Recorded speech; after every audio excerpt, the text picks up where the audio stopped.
I'm doing it for my daughter. We're playing around with some ideas right now. I think that's a good call, though. Spoken word. This one's nice.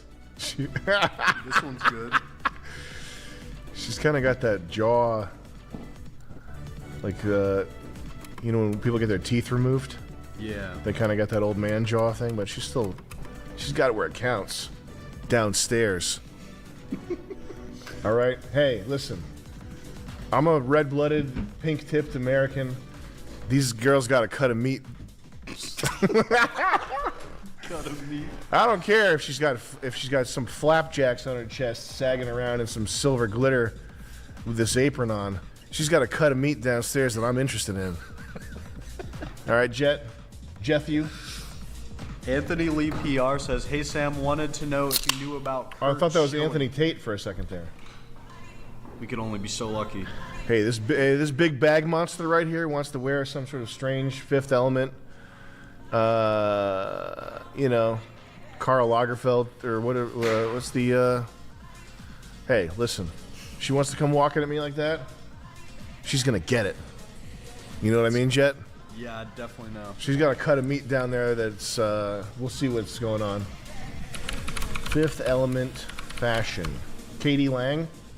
Was it Katie Lang? That was Golfier. Yeah, it was. These are the videos you like watch. Johnny when you go Golfier. home, right? I watch him at night. Hey Sam, it's me, Hassan Piker. Hey Please- Hassan, what's up, man? Please stop telling people I have a small head. I'm a big boy. No, you got it. Your head's okay. I can make it bigger. I can lump you up real quick, but what's Hassan doing right now? That reminded me of Hassan Piker. You need like a shortcut on your desktop that just instantly opens the stream. Yeah. Elon Twitter implosion. Doritos GG. Oh, it's the Elon Twitter implosion. Dennis S since 10. Homeless Man GT4 RS charity fund donation. What is up? What is up? What is up? I see people chatting. I don't have my chat up, but I see people chatting. What is up? What is up? What is up? Very rare. Big Red Friday night stream. This is going to be so fucking good. Because a lot of times when people do these streams,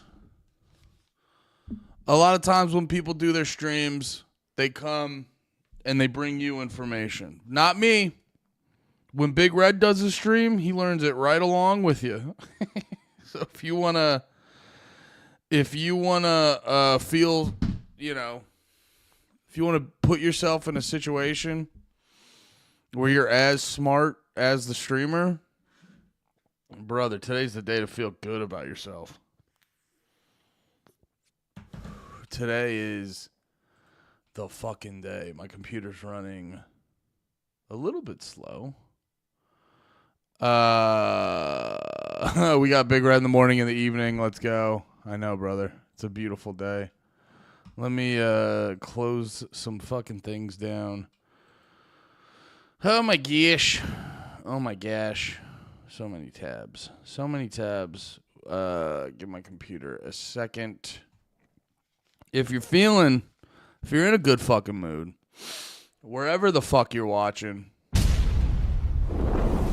wherever you're fucking watching, please consider hitting the follow or the subscribe or, you know what I mean? Just do some shit that'll give me some fucking money. Just fucking do it. Just fucking do it. Now, please, don't make me beg for money. But if you guys are gonna do anything. If you're going to do anything, hit the follow button or something like that. Hey everyone, Anthony Fantano here, internet's busiest music nerd, and it's time to once again talk about the growing nightmare that is AI-generated music. And there we go. There's Dunbar, always first in the chat. Done be easy, buddy at the plant. Been waiting for yesterday to happen so he can re-enlist. Okay, good for him. Yo, what's up, dude? Nansel in stress. What? Nansel in distress. Oh. Damsel in distress. Yes. Nansel in distress. Had a day and a half of bees. Might go hang out at my buddy's pool. It was hot. Yeah, it's a very hot day. We're triple streaming. We are fucking triple streaming today. We are on YouTube, on Twitch. The only thing holding me back right now is I need a real big warm up. Bees. Here we go. Let's close that down. Devious Cornelius, Fish Tank Season 4 is live now. Damn, they're on 4 already? That's crazy. Did you hear this season they're really taking the gloves off? Hit the like button. It helps him. It helps his dots. I don't have a daughter, but we can lie about that. We can say I have a daughter. We can lie about that and say I have a daughter I need to support. I think that would be really good actually for me. That would probably be a really good situation. Let me see. Also, I got the Rumble set up. Actually, shout out to Restream.io. I was using old apps I was using before. Made it a little bit of a hassle to multi-stream. Now, I'm doing multiple streams all over this fucking bitch. I'm doing so many goddamn streams out here you can't even fucking imagine. There we go. Look at that Rumble. Look at us over on Rumble. I don't know if I will be paying as much attention to Rumble. But yes, you checking out Season 4 of Fish Tank, Big Boss? Not today. Not at this moment. Just make a daughter. It's not that hard. We'll look into that. I'm not checking out Fish Tank Season 4 right now, but I was going to. I mean, it's a stream. I was going to check out some shit about Israel-Palestine. Or I'm sorry, Israel. Sorry, I fucking dude. Let's get this guy's fucking awful mug off of here. I was going to check out some stuff about Israel-Iran. Try to get a little bit of a catch up to that. See what the fuck's going on. Thought it would be wait, let me change the titles on these streams, by the way.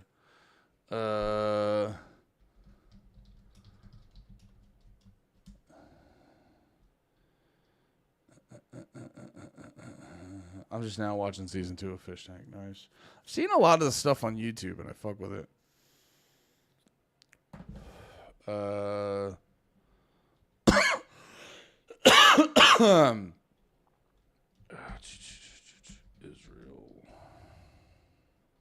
Iran. I caught some of the fish coming here. Here, let me pull something up real quick. Give me one quick second. Oh, I hate that fucking guy. What is this?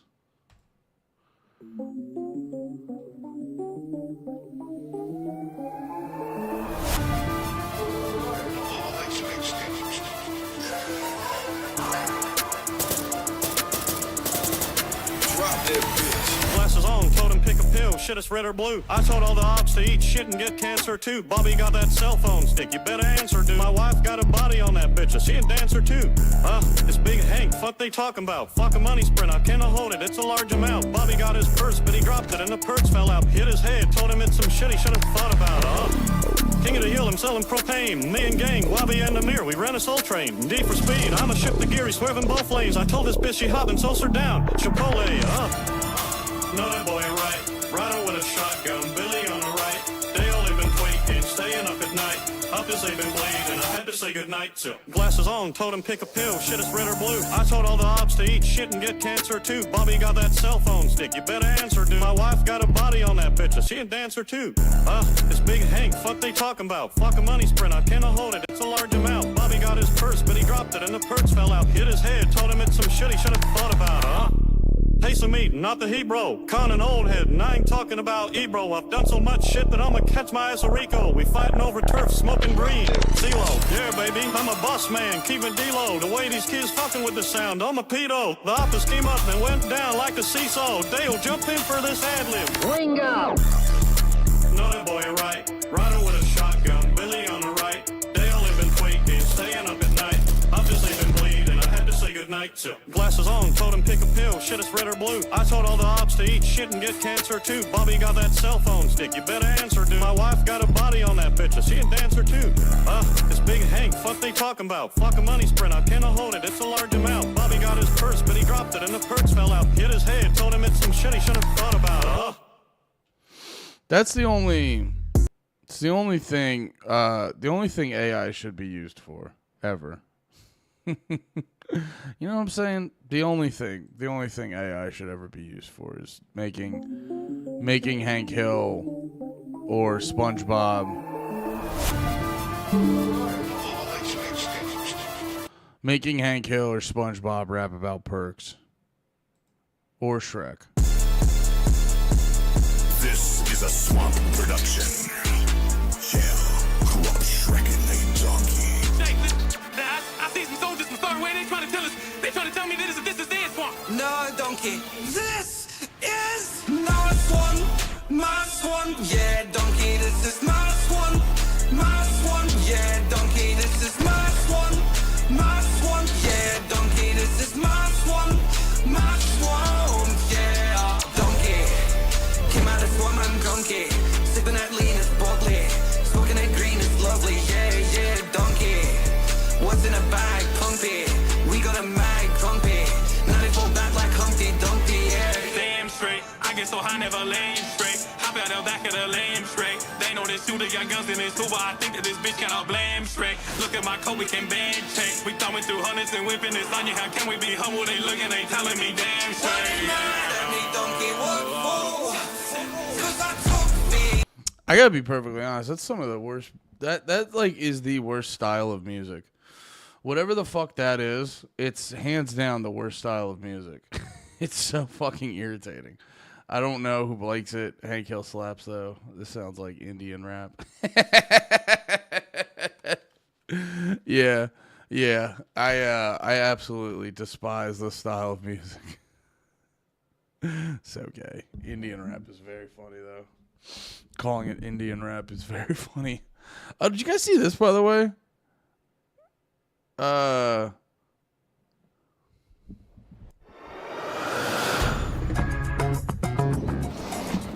Oh, you must be the young Digger boy. That's me. His grandson, Brandon Digger, who he chose to leave his business behind. I don't know how he did that, but hey, man, he gonna say some words about his grandfather. I wanted to honor him by singing a special song he used to always sing me as a child. Lick, lick, lick. Ay, ay, ay, ay, ay, ay. Funerals bring people together.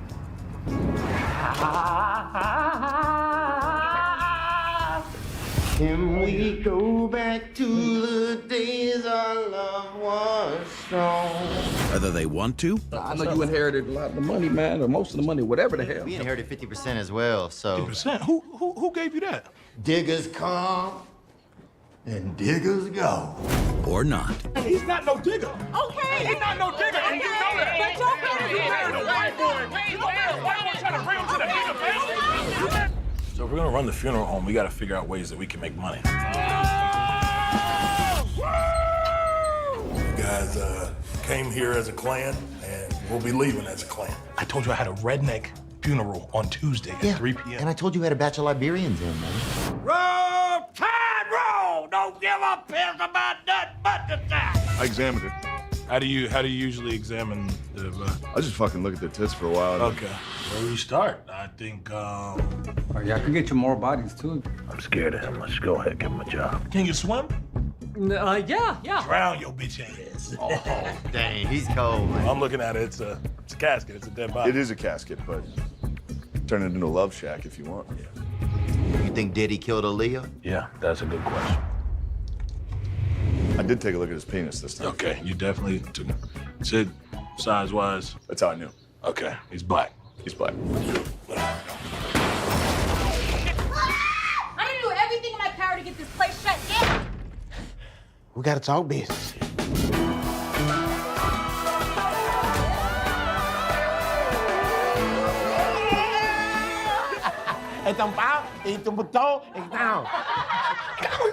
What they saying? They saying y'all know somebody's money. I don't know, but these folk gonna kill your ass. Sister love me more than she loves you.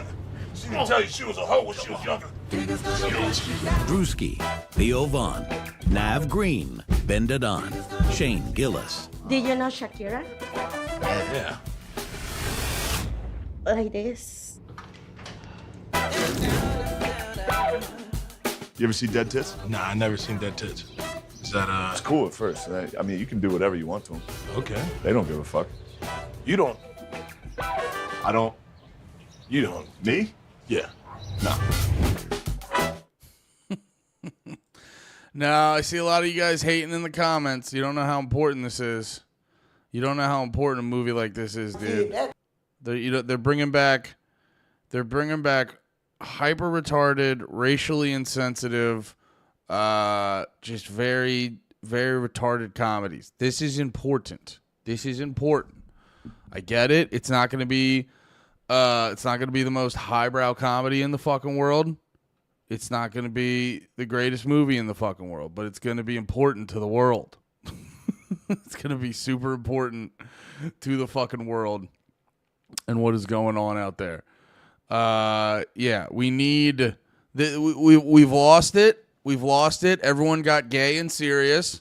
Everyone got very gay and very serious, and we were doing a lot of, good point comedy. You know what I mean? It was a lot of people doing comedies where they're really funny for about 2 or 3 episodes, and then it's just a melodrama and shit like that. And it's about personal growth, and it's about shit like that. It's like, no, we need...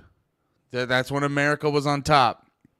America was on top when we were littered with racially and socially insensitive comedies. It's what our country needs. So I salute you, Drewski. I think The Diggers is going to be a really good movie, and I think it's going to be important for the world. I think it's going to be really important for everyone, and it's going to bring us back to a better time. Better time. Going to remind us about what we love about America, guys. It's going to be good for us. I'll show you some personal growth, Andy. You better, Dunbar. If I'm done with this stream and I don't see a full picture of your throbbing cock, we're going to have a fucking problem. Love goofy-ass spoof movies. Me too. Yeah, I'm going to eventually love that movie. It's going to be great. Derek, you're being very negative. It's going to be good. They should have had Shane play Barf's son in the new Spaceball since John Candy is gone. I could see that. I would love to see that. They really need to throw Shane some more movies. I think that would be fucking great. Oh, I was joking. Yeah, actually, yeah. Now I didn't even contemplate your comment. A bunch of nobodies. It's 3 of actually the most popular culturally relevant comedic voices right now. Your joke went directly over my head, Derek. That's my fault, not yours. So yeah, I guess it's time to have a very serious conversation. No, I don't know. I think it's time to learn about Israel and stuff like that. It's kind of like the talk of the town. I got to be perfectly honest. It's kind of a big story right now. Israel. Oh my God. Oh, did Iran shoot back? Yeah. I'm trying to here's what's going on right now, guys. I'm accepting that here's the reality check I'm hitting myself with. I'm in the realization period of realizing I can't help but pay attention to gay ass politics. I can't help to pay attention to gay ass politics. So, this seemed like an opportune moment to just let my wings fly and be myself and dig into this Israel-Palestine stuff. I promise you this. On my journey of being into gay ass politics, I will not be a phony. I will not pretend to care about shit that I don't care about. I promise you that. You have that promise from me, Big Red, aka Andy Malafrina. I will do that for you guys. But yeah, no, a lot of this Israel stuff's been kind of fucking nuts. I've been trying to understand it a little bit more over the past day. I saw it. I was out and about doing my damn thing. And then I saw, what was it? Israel attacked Iran. I knew there was a problem because, what the fuck was it? Breaking Points I'm a big fan of Breaking Points. I love Breaking Points is a crucial resource to keep my goofy ass on the up and up about this stuff. But yeah, I'm just chilling last night, and I see this, and I go, well, they never usually post this shit late at night, and I go, well, that's got to be fucking something. But finding out Israel fucking attack. Let's play this one again, actually. Hello, everybody. It's about 8:30 p.m. here on the East Coast. I have some very grave news to share with all of you. Israel has now conducted strikes on Iran, something that we warned about on our today's program. However, very few people expected it for actually to take place tonight. I'm going to go ahead and share just some of the details that we have initially. Ryan and Chris. That's a really this is what I like about you, Slav. It's why I tell you, just try not to Kumia the fuck out, because you are a very intelligent man, but I saw a lot of people pointing this out. You pointed it out. It's a good point. Notice how Israel could eliminate key leaders in Iran in a single night, but can't eliminate Hamas. Yeah, that was a tweet. That was a tweet people kept bringing up. Let me try to find it. But yeah, it's like they showed this building that they were like, oh, look, it was like, it would be impressive if the context wasn't so fucking horrifying. But they showed this, I liked it. I like the, let me go double check my likes, but because you got to see this picture. If you haven't been liking a lot of stuff, I'm on Twitter a lot during the day, so I get my likes in. I get to liking shit. But yeah, no, it's like when you see this, I got to pull up this picture because when you see it, it's like, oh, so you guys just like, you guys are just liars. You know what I mean? You're able to... Where the fuck is it? They retweeted it? Oh, here we go. Here we go. Here we fucking go. Yeah. You know, so you see kind of stuff like this.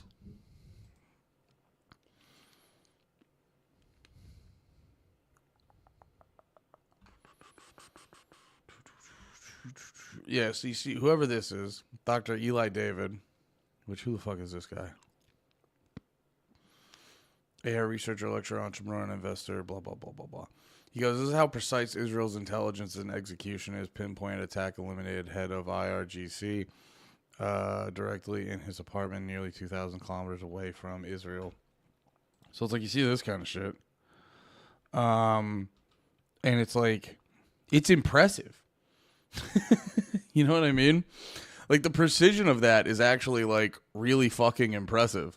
So you see some shit like that.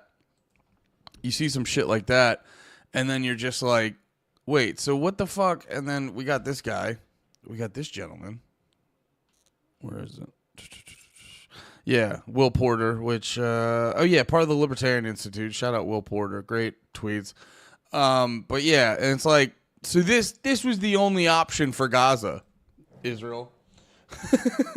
Like, do this, which is, I mean, I'm like ungodfully impressive, actually.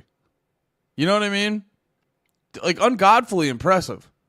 But like, if you're showing us that this is a thing that you're able to do, then it's just kind of proof that, you know, the shit you've been doing in Gaza is a choice. It actually kind of, you know, I hate to fucking bring up Dave Smith every 5 seconds on this stream, but big fan of his. I listen to his podcast a lot. He's one of the reasons I've become an annoying libertarian. So got to give him credit where credit's due. But, you know, that was a big talking point with Dave on a lot of stuff when he'd be doing the debates. I think when he was talking to, where have you been though? When he was talking to Douglas Murray, formerly not gay as shit, and I don't mean that as a homosexual. I mean that as a fucking lame ass fuck. Formerly not a big fucking dork. Current big huge fucking dork. Yeah, no, it was like I think he was saying that with Douglas Murray, but if I'm wrong about that, he was like making it his point to make that point very publicly and regularly like a little bit ago. And a lot of people are like, you have no fucking proof of this. you have no fucking proof that they're. And I even at the time was like, I agree with Dave, but I think his wording might be a little bit sloppy because he technically can't prove it. But it was like one of those things where it's like he is almost definitely right about this, but you can't technically prove it. So there was part of me going like, maybe not say specifically that, maybe say most likely doing this, like almost most likely doing this on purpose. But now regardless, it's like, you know, I don't know if you're showing me that you can do this to Iran, but then this is what you do to Gaza. Like, you're showing me that, you know, the way you're treating Gaza feels like a choice. Crystal and Emily will have a Friday show. They're going to do a full spectrum reaction tomorrow. But here's what we know immediately. Keep again in mind that these strikes just took place about 15 minutes ago or so. So I'm going to go ahead and show you guys some of the video that is now coming of Tehran. You can see smoke plumes that are rising. Moldy Toad, thanks for hopping in. You see the IRA and the UDF joined forces against the cops in Bellingham, Ireland. First time ever IRA and UDF have been enemies for 100 years. Now, do you have a clip of that? Send that to me. All across the city, presumably at nuclear facilities, although that has not yet been confirmed. We presume that, though, of course, given the rhetoric and some of the reporting that we had previously known. What we do know is that Israel has confirmed that they have taken these strikes on Iran, and they are now directly taking precautions inside of the city, quote, for days of battle. This is according to their own defense minister, that Israel is now expecting attacks, retaliatory attacks from Iran after this strike. I do want to just underscore how absolutely extraordinary this all is. And, you know, just literally hours ago here in Washington, President Trump, quote, said he wanted an agreement with Iran and stressed that the United States is close to a good deal with the Iranians. This was, again, literally hours ago. Look at the timestamp here. Quote, I prefer a deal as long as I think there is a chance. I would rather that they, quote, the Israelis, don't go in order not to ruin it. Did you all underscore that one? In order not to ruin it. And literally, again, just, you know, immediately following that, and clearly, presumably, maybe a shot across the bow at the Israelis if they did not listen from Donald Trump. This, again, was just literally 3 hours ago. Quote, we remain committed to a diplomatic resolution to the Iran nuclear issue. My entire administration has been directed to negotiate with Iran. They could be a great country, but they must completely give up hopes of obtaining a nuclear weapon. Thank you for your attention to this matter. Just a couple things I want to underscore here. The United States was scheduled to meet tomorrow with the Iranians to potentially reach some sort of nuclear agreement. The Israeli. Oh yeah, that's the craziest part too. This is all actually very like incredibly interesting because yeah, Trump apparently. Well, it's hard. From what I've gathered, and I've listened to a fair amount of stuff the past 24 hours. Not everything, obviously, but I've tried to get into this fairly. As knowledgeable as I can, but yeah, apparently Trump was doing some talks with Iran or some shit, being like, brother, we ain't gonna do fucking shit. And then, yeah, so they're trying to figure out if it was like an actual ploy or, well, yeah, it's kind of crazy. It's kind of crazy because it's like, did Trump know about it or did Israel kind of go around his back? Either way, it's fucking nuts. Israelis are now sending a message to us and to the world. We don't care about any of that. Diplomacy itself is fake, according to them. What they have chosen to do is to directly slap the United States here in the face and the entire world for any chance of diplomacy. They have now forced our hand and their own by creating this geopolitical crisis here in the United States. Remember, all of this comes from the fact that the United Iran just needs to steal nukes like Israel did. What is that story? Is there like a link you can send me to a quick explanation? Like I've heard that where is like Israel stole the plans to make a nuke, so now and they have a bunch of nukes, but it's all secret, but it's also like completely fucking known that they have nukes.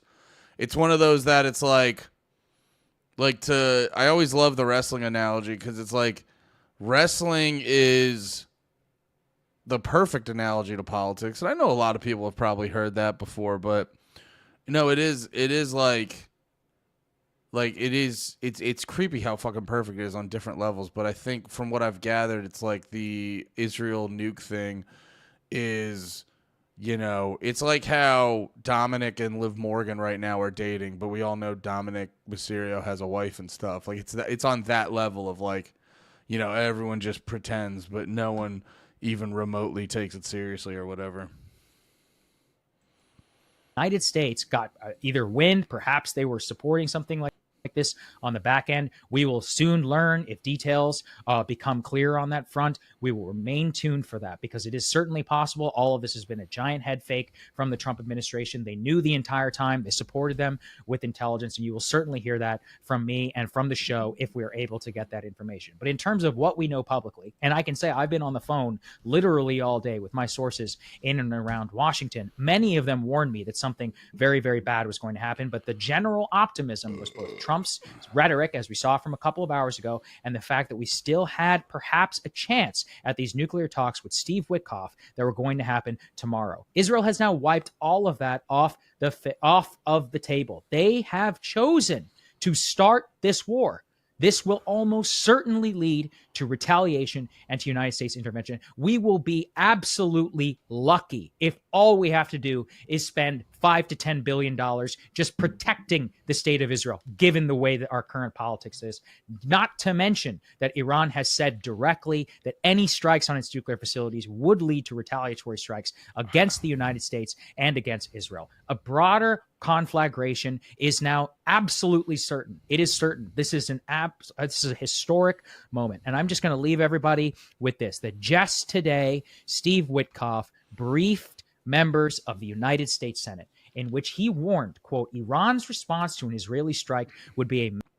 Here, wait. Let's watch this. On a late September night in 1979, an American satellite picked up two super bright flashes in the middle of the Indian Ocean. The next day, President Jimmy Carter called a meeting in the Situation Room. Everyone agreed. This was a secret nuclear test. But who was responsible? The first suspect was South Africa, but they didn't have the technology. So the US looked at one of South Africa's close military allies, a nation technologically advanced enough to stage a massive nuclear test and secretive enough to pull it off in the dead of night. Israel. There was just one problem. Nobody knew for sure whether Israel even had nuclear capabilities. And this is still true today. Even though the whole world assumes they do, Israel will neither confirm nor deny it. But why? There's a Hebrew word for Israel's nuclear policy, amimut. It basically means deliberate ambiguity. Experts guess that Israel has between 80 and 400 nuclear warheads today, but nobody knows for sure. Israeli leaders have always been quiet about their nuclear ambitions. A strong military defense has been the cornerstone of Israel's survival since its creation in 1948.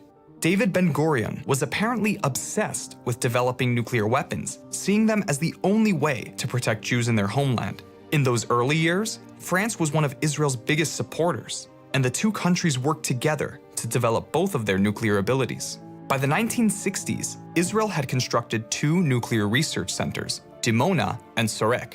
It's around this time that Israel is thought to have developed their first nuclear warhead. During a meeting with President... Yeah, I gotta be honest. This is gonna be a low-key ass stream. Me and the boys hit up fucking all-you-can-eat sushi today. Brother and I am on cruise control.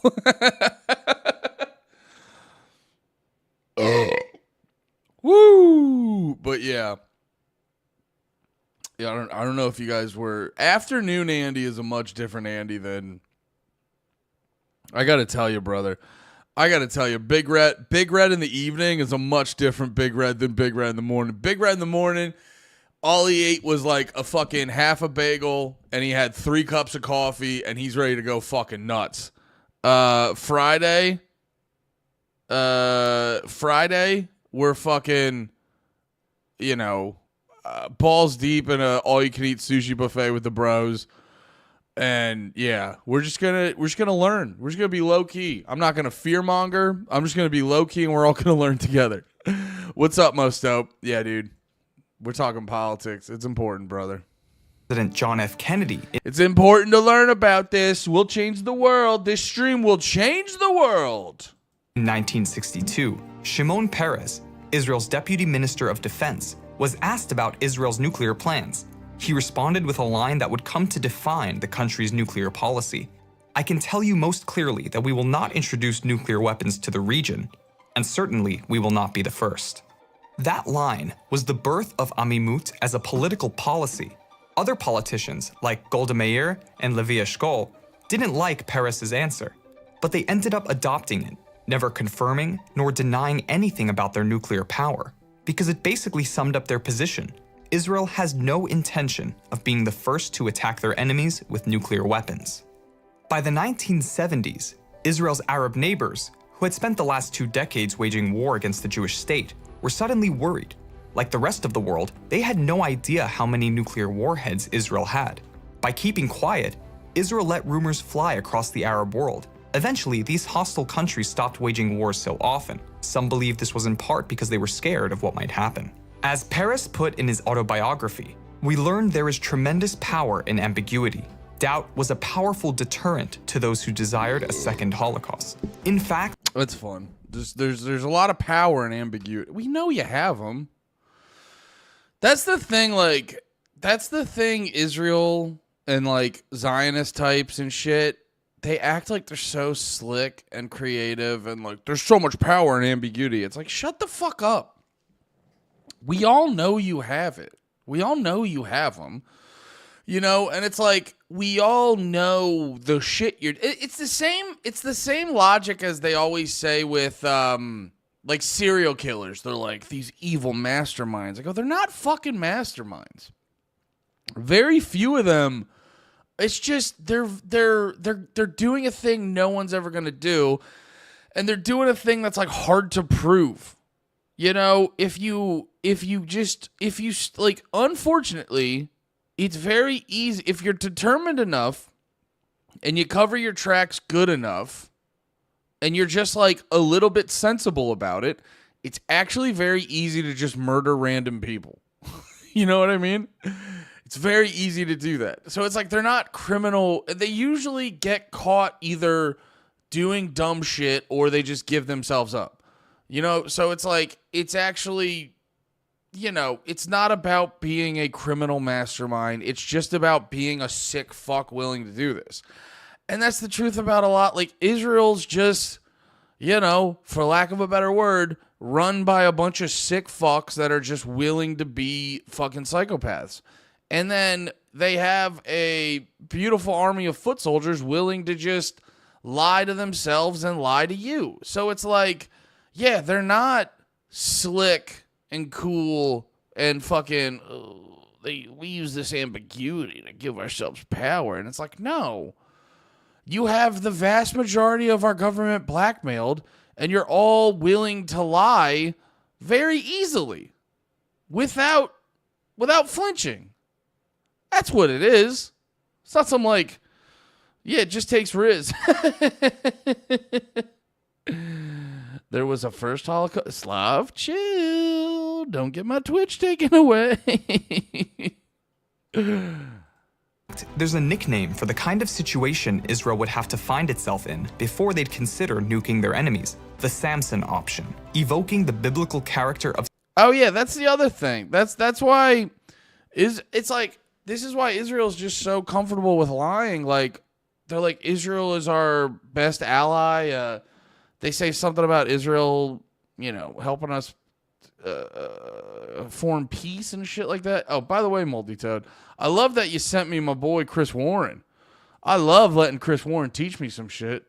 That's so funny. Chris rules. Oh yeah, you probably saw him talking on stream and shit, but that rules that you fucking sent me Chris's video. Shout out Chris Warren. Go follow Chris, guys, if you haven't.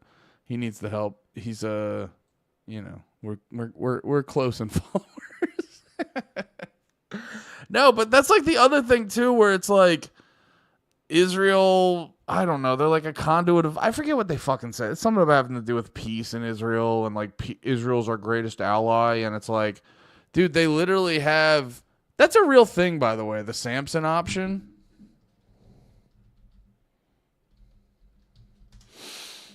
Like, if the yeah. Israel's literally just like, yo, if shit doesn't go our way, we will actually murder everyone.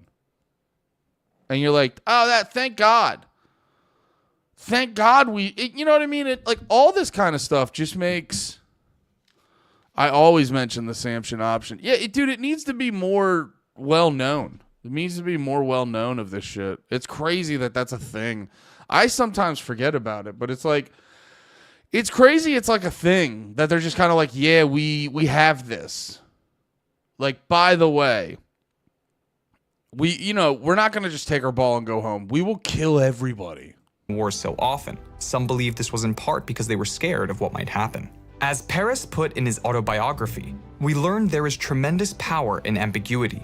Doubt was a powerful deterrent to those who desired a second Holocaust. In fact, there's a nickname for the kind of situation Israel would have to find itself in before they'd consider nuking their enemies: the Samson option, evoking the biblical character of Samson, who famously killed many Philistines in his final act, killing himself in the process. Critics of Amimut don't buy this argument. They see Amimut as something Israel hides behind to avoid international scrutiny.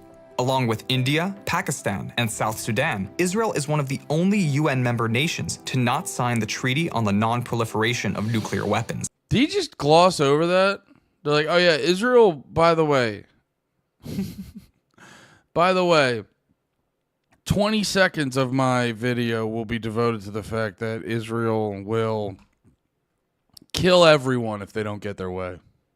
In the process. Critics of Amimut don't buy this argument. They see Amimut as something Israel hides behind to avoid international scrutiny. Along with India, Pakistan, and South Sudan, Israel is one of the only UN member nations to not sign the Treaty on the Non-Proliferation of Nuclear Weapons, precisely because of Amimut. They just don't talk about their nuclear program. And because they never signed the treaty, international inspectors haven't been able to check their facilities. Supporters of Amimut are... Wait, what did he say? Is it proliferation or non-proliferation nuclear weapons? What's that? I heard about that. Dude, I swear, I learn the best on stream. I have no attention span in real life. I learn the best on here. You guys are watching me learn in real time. I'm a big boy. The Treaty on the Non-Proliferation of Nuclear Weapons, commonly known as the Non-Proliferation Treaty, or NPT, is an international treaty whose objective is to prevent the spread of nuclear weapons and weapons technology, to promote cooperation in the peaceful use of nuclear energy, and to further the goal of achieving nuclear disarmament and general complete disarmament between 1965 and 1968. The treaty was negotiated by the 18-Nation Committee on Disarmament, a United Nations-sponsored organization based in Geneva, Switzerland, opened for signature in 1968. The treaty entered into force in 1970. As required by the text, after 25 years, NPT parties met in... When did we overthrow Gaddafi? When did the U.S. overthrow Gaddafi? Can't spell his name. How do you spell his name? Oh, yeah. When did we do that?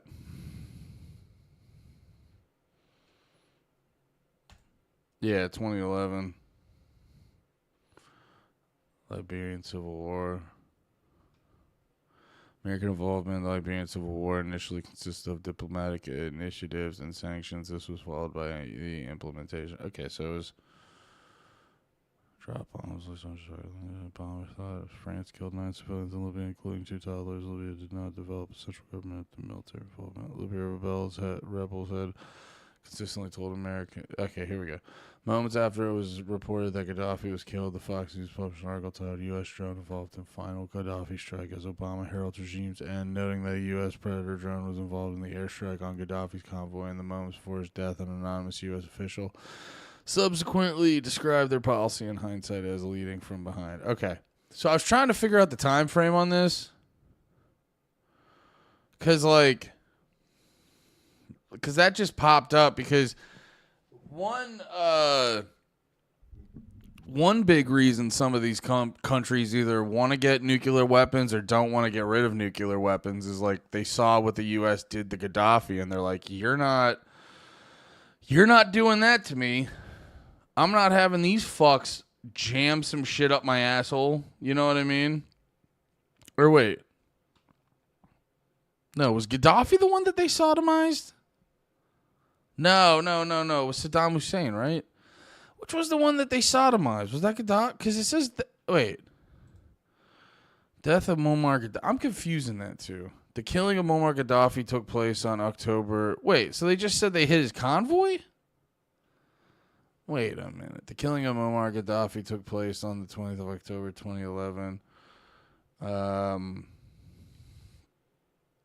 Yeah, I'm getting these mixed up. This is why I need to learn stuff, guys. I don't know things. This is why I want to take you on this journey with me. I might need to. This might be bad. I might not need. It might be bad for me trying to get into a guy who like knows stuff space. Cause I'm like, oof. You know what my problem is? Like, I'm not good on the fine details. I'm good at the like, give me the broad strokes of it. Give me the broad strokes of it, and I can fucking kill it. And then when I don't know something, I'll just be like, beep, bop, boom, boom, boom, boom.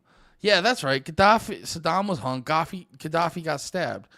The killing of Muammar Gaddafi took place in 20 October 2011 after the Battle of Sirte. Muammar Gaddafi, the deposed leader of Libya, was captured by National Transitional Council forces, executed shortly afterwards. The NTC initially claimed Gaddafi succumbed to injuries sustained in a firefight when loyalist forces attempted to free him. Although a video of his last moments shows rebel fighters beating him and one of them sodomizing him with a bayonet before he was shot several times. The killing of Gaddafi was criticized as a violation of international law. Amnesty International and Human Rights Watch called for an independent autopsy and investigation into how Gaddafi died. After the fall of Tripoli to forces of the opposite NTC in August 2011, Gaddafi and his family escaped the Libyan capital. It was widely rumored to have taken refuge in the south of the country. In fact, Gaddafi had fled in a small convoy to Sirte on the day Tripoli fell. His son, Mutassim Gaddafi, followed in a second convoy. On 19 October 2011, Libya's Prime Minister Mahmoud Jibril said that Gaddafi was believed to be in the southern desert, reestablishing his government among pro-Gaddafi tribes in the region. By that point, the NTC had just taken control of the pro-Gaddafi town of Bani Walid and were close to taking control of Gaddafi's hometown, the tribal heartland of Sirte. Each of, according to most accounts, Gaddafi had been heavily armed, rich loyalists.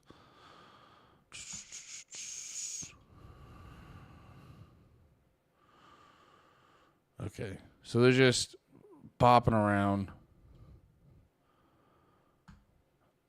just trying to NATO aircraft. Then oh, here we go. Okay, so they're moving and shaking. Then a NATO aircraft found them. A NATO aircraft then fired on 21 of the vehicles, destroying one. An American Predator drone controlled from a base near Las Vegas fired the first missile at the convoy, hitting at targets about 3 kilometers west of Sirte. A moment later, French Air Force Mirage 2000D. That's a lot of D's. Who piloted that? Bonnie Blue? Guys, I said who piloted that? Bonnie Blue? Yo, Andy, are you going to be with Robbie at any of the Port Shore dates? He's coming to OKC July 3rd. Yeah, I'll be with Robbie on that run. Yeah.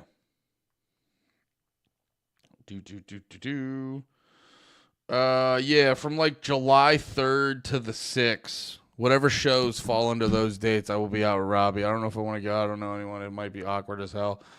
Brother, it'll be a bunch of fucking other autistic libertarians. You'll be right at home. I always heard Libya had nickel loaves of bread and like 60-cent gas until the U.S. killed Gaddafi. Now it's open air slave markets. Yeah. Yeah, well, that's the thing. Like, the U.S. goes in and like kill these leaders, and it's like these areas are already like rocky, you know. And Gaddafi's not great, but he's great for it's like it's all so much of this stuff is about like context. You know what I mean? So much of this stuff is about like context. That's why it's like good to have an economist brain on things. You know, when you're sort of trying to assess how good or bad something is, you need to have like an economist brain where a thing economists do a lot of times, they go like, as opposed to what? You know, as opposed to what else? Like, you know, you'll be like, well, you know, or yeah, it'll be like, as opposed to what else? Like, what's the norm in that region? What has it always been? What did it used to be? You know, stuff like that. Like, they'll talk about, like, I forget what, I was reading this one book talking about like certain third world country areas, and we'll look at these companies who go over there. They use sweatshops and stuff like that, which are bad. You know what I mean? I'm not sitting here saying, it's not that I'm like saying like, oh, sweatshops rule, but you got to look at it from the context of like, these people who are normally, they're farmers and they're making no money every day. They're doing they're just doing like really shit jobs in the fields or in the cities and stuff like that. They're just not making a lot of money.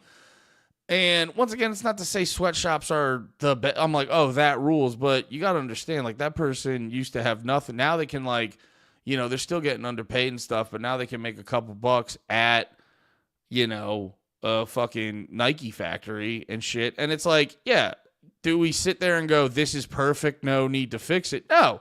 We keep going like, okay, now the shit's getting built up. Now fucking maybe you guys start paying them a little more, or, maybe another factory comes in and they start paying them a little bit more. So there is like context to a lot of this shit. So it is a thing of like, well, but Gaddafi's bad, or they'll be like, Putin's bad. And it's like, yeah, but like what happens?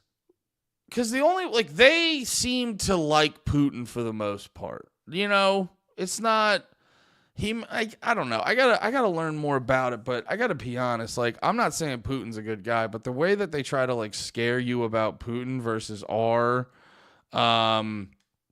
hey, Tonya on the YouTube, what's up, brother? White Boy Summer, baby. Hopefully Israel doesn't cancel White Boy Summer. I gotta be honest. Yo, so is Bonnie Blue a dude, or is that a psyop too? She better not be a dude, or else I have jerked off to gay porn. I hope she's not a dude. She has an understanding of a penis that might make her a dude. I'm a big fan of the way she lets penis inside of her. No, I've seen videos. She is a vagina. I've seen it. Dunbar. She's a gal. And ain't no way I'm jacking it to no feller. What was I saying though? Oh yeah, like the thing with Gaddafi, or yeah, like with Putin. But you also got to think too, like what's gonna happen if we take Putin out? Because you got to think like, oh, if we take Putin out, it's gonna be Russia. I don't see and once again, I got to learn more about all this stuff. But like the way we sort of overthrew Yanukovych in Ukraine and like installed what's his fucking dick? What's the guy now in Ukraine? Vladimir Zelensky. The way we sort of like overthrew Yanukovych and installed Zelensky, we did a good color revolution and psyop over in fucking Ukraine and shit like that. But it's like, do we convince the Russian people the same thing after they've seen all this stuff and they've seen the aggression the U.S. government has shown towards Russia and the Soviet Union over the past couple? He's like, is the Russian perspective on America like? I get why Ukraine likes America. They want to get in NATO and feel safe. Well, or that's the original, that didn't end up being the thing, but it's like they want to get in NATO and feel safe. Is Russia going to feel the same way? And then, so, the way you're going to overthrow Russia and take out Putin, it's first off, it's probably going to lead to nuclear war. So that's going to put a bad taste in the Russian people's mouths if they still have mouths.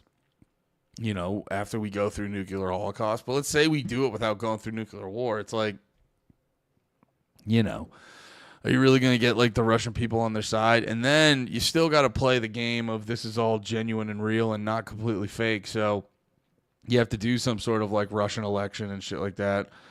And then, God forbid the person that the U.S. government wants to install in there doesn't get elected. It's like the guy they're going to elect is going to be like, Putin's a guy who's like, I don't like America. From what I've gathered, Putin's a guy who's like, I don't like America, but I'm still going to try to like work with them because he's smart in the way that he like knows America. It's better to be like friendly with America than to be like confrontational. You know what I mean? Because he's tried to be diplomatic with them, and this is how America acts. I can't imagine how America would act if he talked shit all the time. You know what I mean? So, yeah, that's the thing you got to realize. Like, you know, just because there's a bad guy in there, it's like, what the fuck's gonna happen? You know, what the fuck's gonna happen when you take that guy out? And that was Libya. But wait, what else? Didn't finish this. Continued the bombing. The NATO bombing immobilized much of the convoy and killed dozens of loyalist fighters. After the first strike, the convoy split into several groups, with a subsequent strike destroying 11 vehicles. Rebel units on the ground also struck the convoy. It's unclear whether NATO aircrafts were involved in Gaddafi's capture by Libyan forces on the ground. According to their statement, NATO was not aware at the time of the strike that Gaddafi was in the convoy. NATO stated that, in accordance with the United Nations Security Council Resolution 1973, does not target individuals, but only military assets that pose a threat. NATO later learned from open sources and Allied intelligence that Gaddafi was in the convoy and that the strike was likely to have contributed to his capture and therefore his death. So wait, they attacked the convoy not knowing he was there? Wait a minute. So they knew he was like a part of Gaddafi's crew, right? Okay. After the airstrike, which destroyed the vehicle in front of Muammar Gaddafi's car, he and his son Mustafa, along with former defense minister Abu Bakr Yunus Jabri, took shelter in a nearby house, which was then shelled by NTC forces. Mutassim then took 20 fighters and went to look for undamaged cars, having persuaded his father to come to. Group belly crawled to a sand berm, according to a United Nations report published in March 2012, and then through two drainage pipes and set up a defense position. One of Gaddafi's cars threw a grenade at advancing rebels on the road above, but it hit a concrete wall above the pipes and fell in front of Gaddafi. The guards tried to pick it up, but it exploded, killing both the guard and unit. God damn. Gaddafi took refuge in a large drainage pipe with several loyalist bodyguards. A nearby group of NTC fighters opened fire, wounding Gaddafi in the leg and back. According to one unnamed NTC fighter, one of Gaddafi's own loyalists also shot him, apparently to spare him from being captured. A group of rebels approached the pipe where Gaddafi was hiding and ordered him to come out, which he did slowly. He was then dragged up to his feet.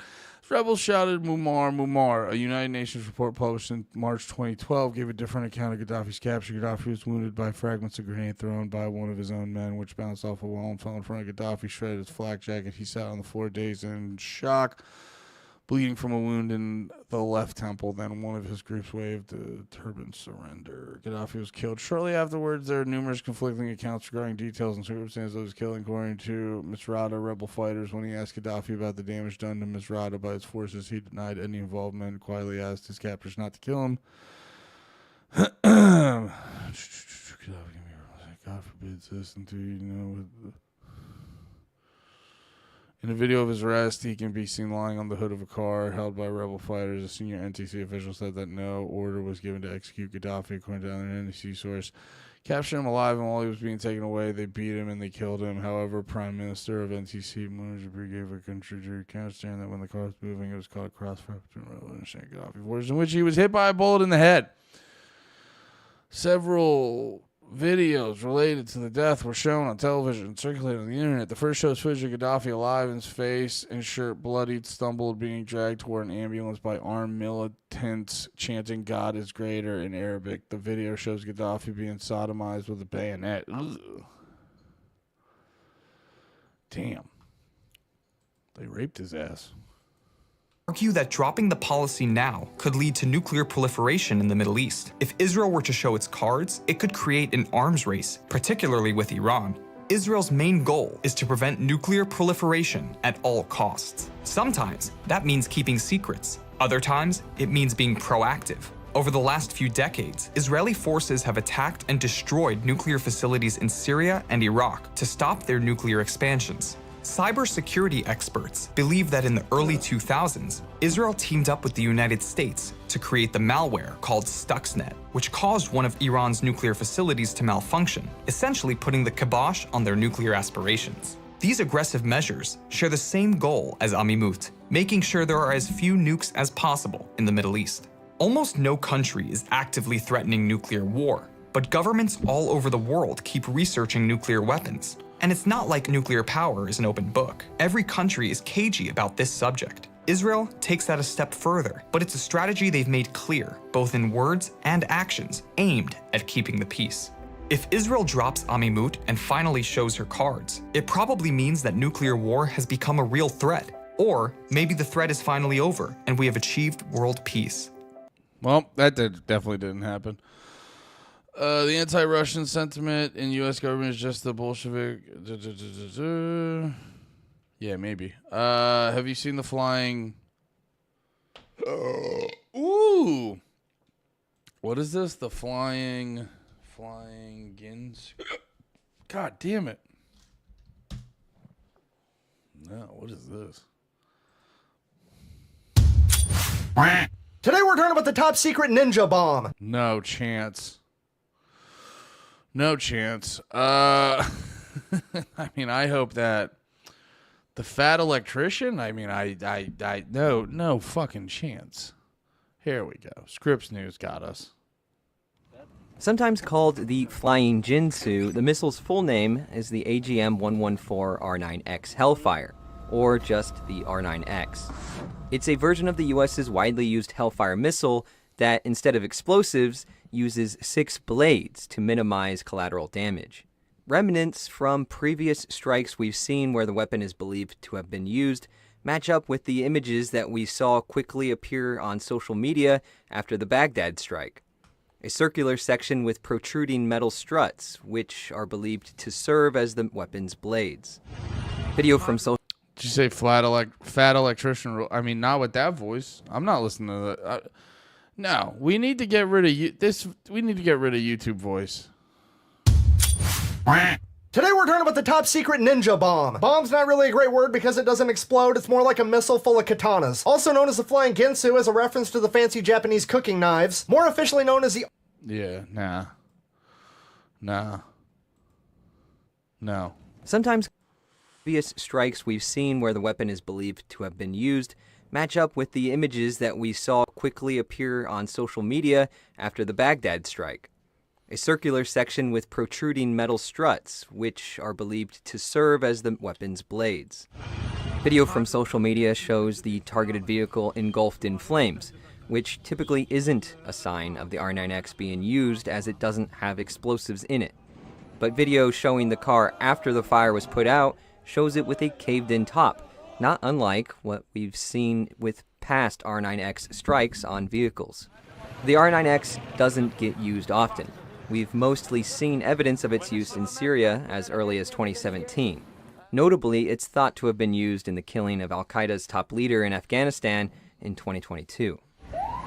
The Pentagon confirmed the strike in Baghdad not long after the images and videos started coming out on social media. This is the first time we've seen U.S. Central Command publicize an attack using the R9X, though they didn't mention what munition was used. Still, it might be a sign that the secretive layers of the R9X are being pulled away as it becomes another tool for the U.S. to use in strikes where civilian casualties are a major concern. You know, I never considered that you could actually have somewhat humane bombs. I mean, theoretically, and then also, too, like, you can use them in a situation where, you know, it's not, like, gonna cause bad repercussions, like when in Trump's first term, when he was like sort of, you know, dancing with the devil when he fucking took out the head general of Iran or whoever the fuck it was. You know, that was kind of a risky decision. It ended up not being too bad for us. Ooh, goddamn. But, you know, theoretically, this is a substantially more humane missile.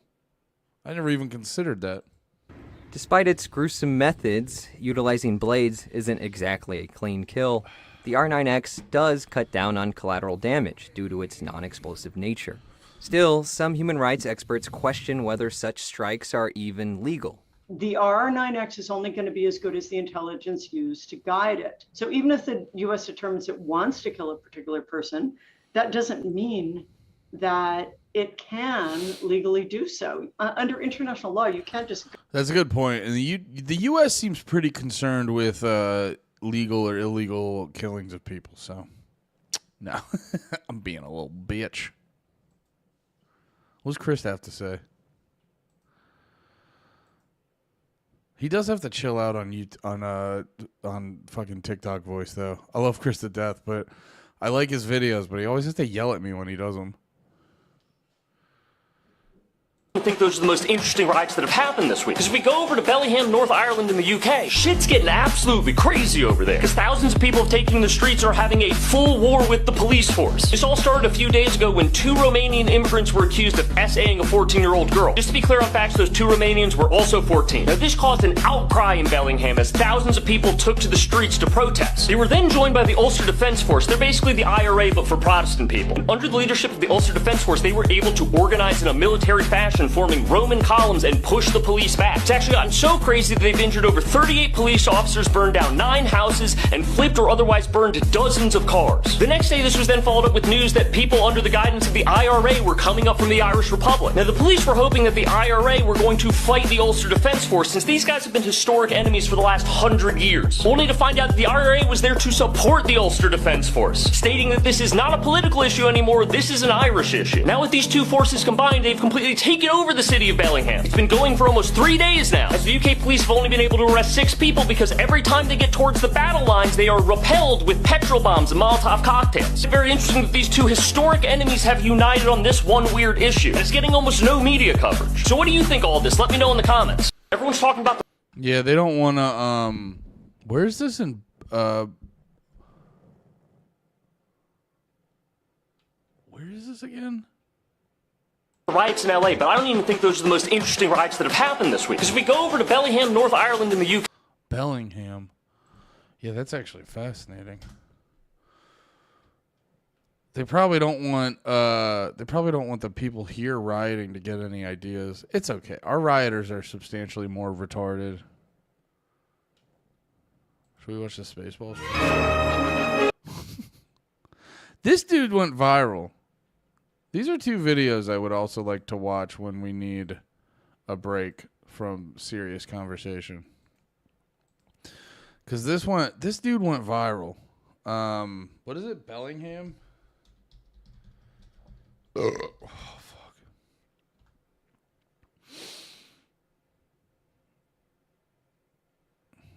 That's so funny. They don't want you. That's so funny. There's like literal riots going on, and the first 3 videos are this random videos about this football player from a year ago. That's hilarious. Dude, this is crazy.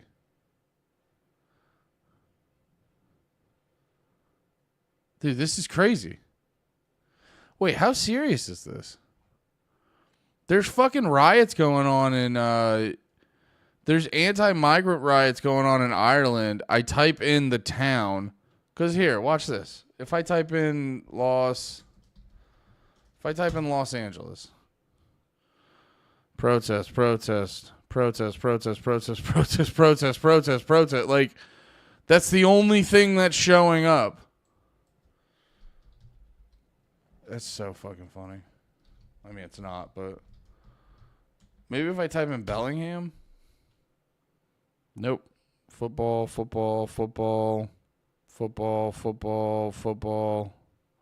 Israel.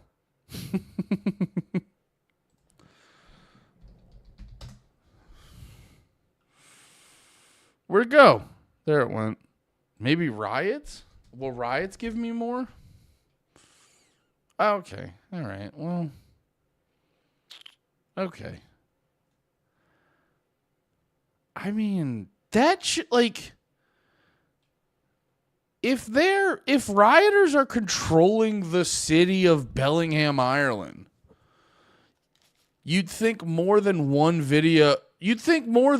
videos would pop up if you typed Bellingham.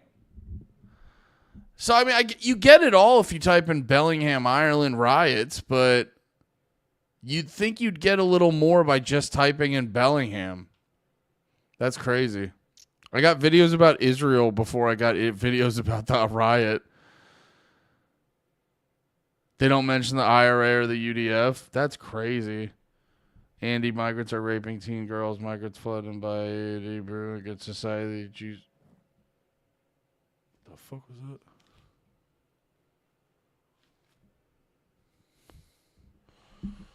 Sorry, I thought I heard a doorbell. Is there a doorbell? Guys, we can't talk about Israel like this. They're gonna fucking get me. Give me 2 seconds. There might have been someone at my door.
We'll keep an eye on her.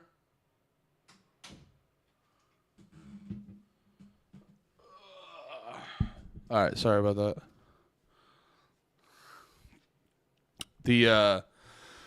The doorbell did ring.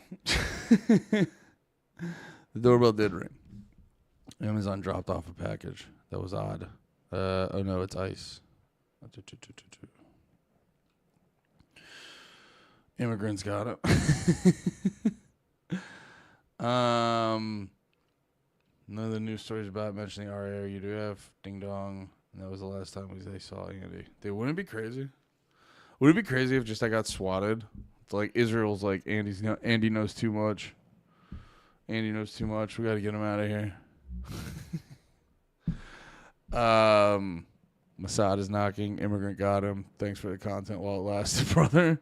Starting to put flags in windows of homes, businesses in Ireland to show that nationality you are.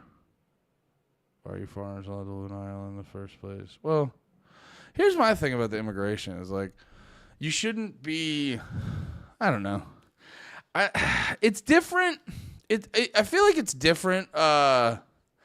It's different for America because America, we're more brought together over like an ideology.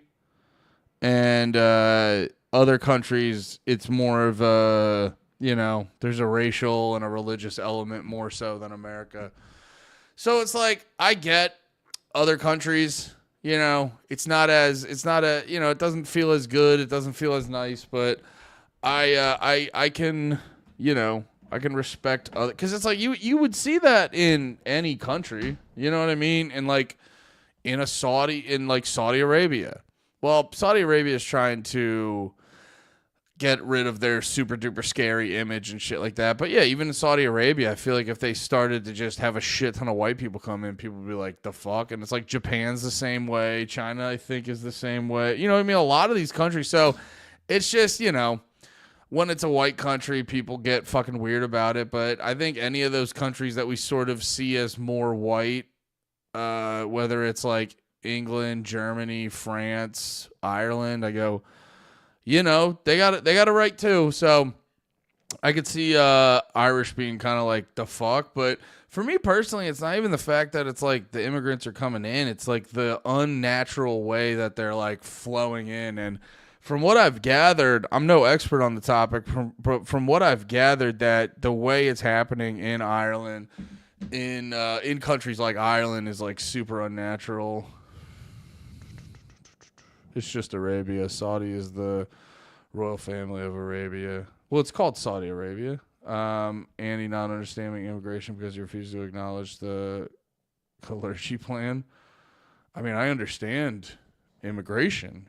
It's just you're racist about it, and I'm not. The fuck's the Kalergi plan? I'm not going to bring it up on screen just in case. What's this? Here's the... You talk a lot of shit, Slav, but I humor every dumb racist thing you say.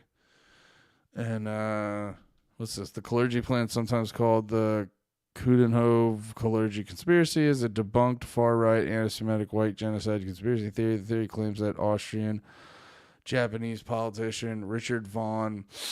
Austrian-Japanese is a fun combo. Lawrence of Saudi Arabia. Yeah, but I'm saying it's called Saudi Arabia now. What? I mean, it's, you know, Saudi Arabia. Fucking, if we go to maps, it'll pop up. I mean, I don't know what you want. I don't know what you want. It comes up when you type in Saudi Arabia.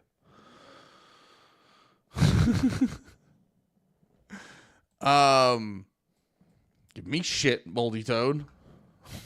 I know that it's called that because of the Saudi family.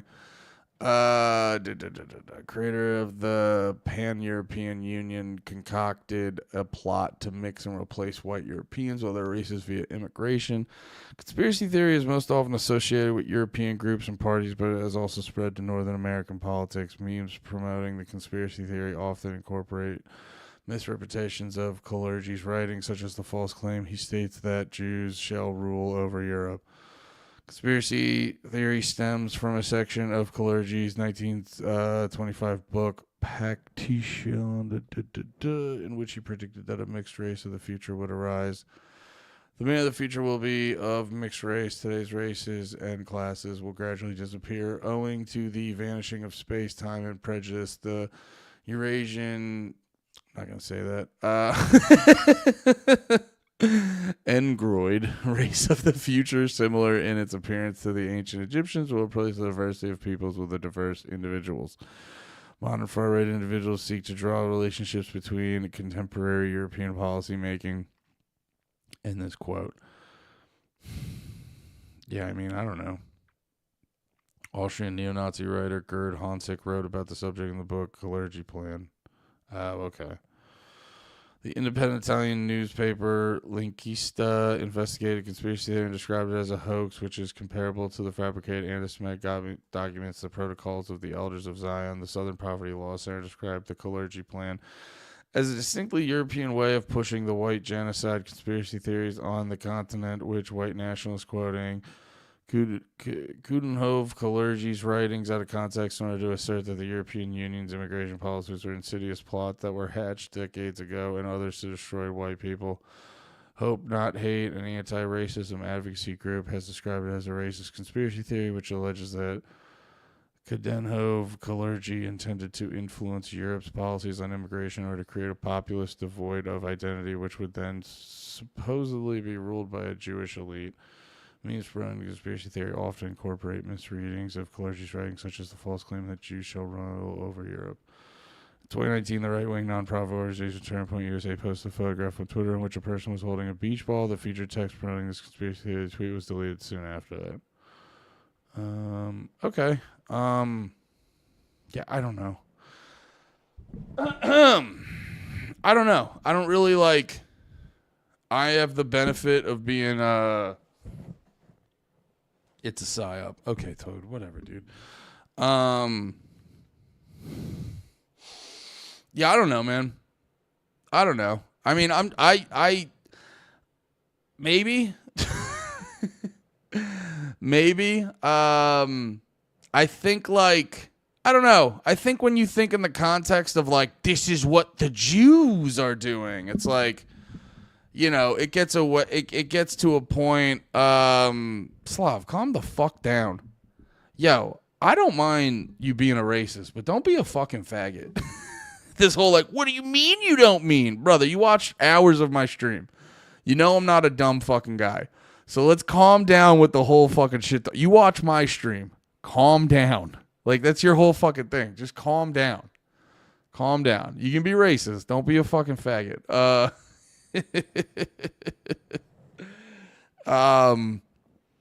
Yeah, I don't know. I don't like I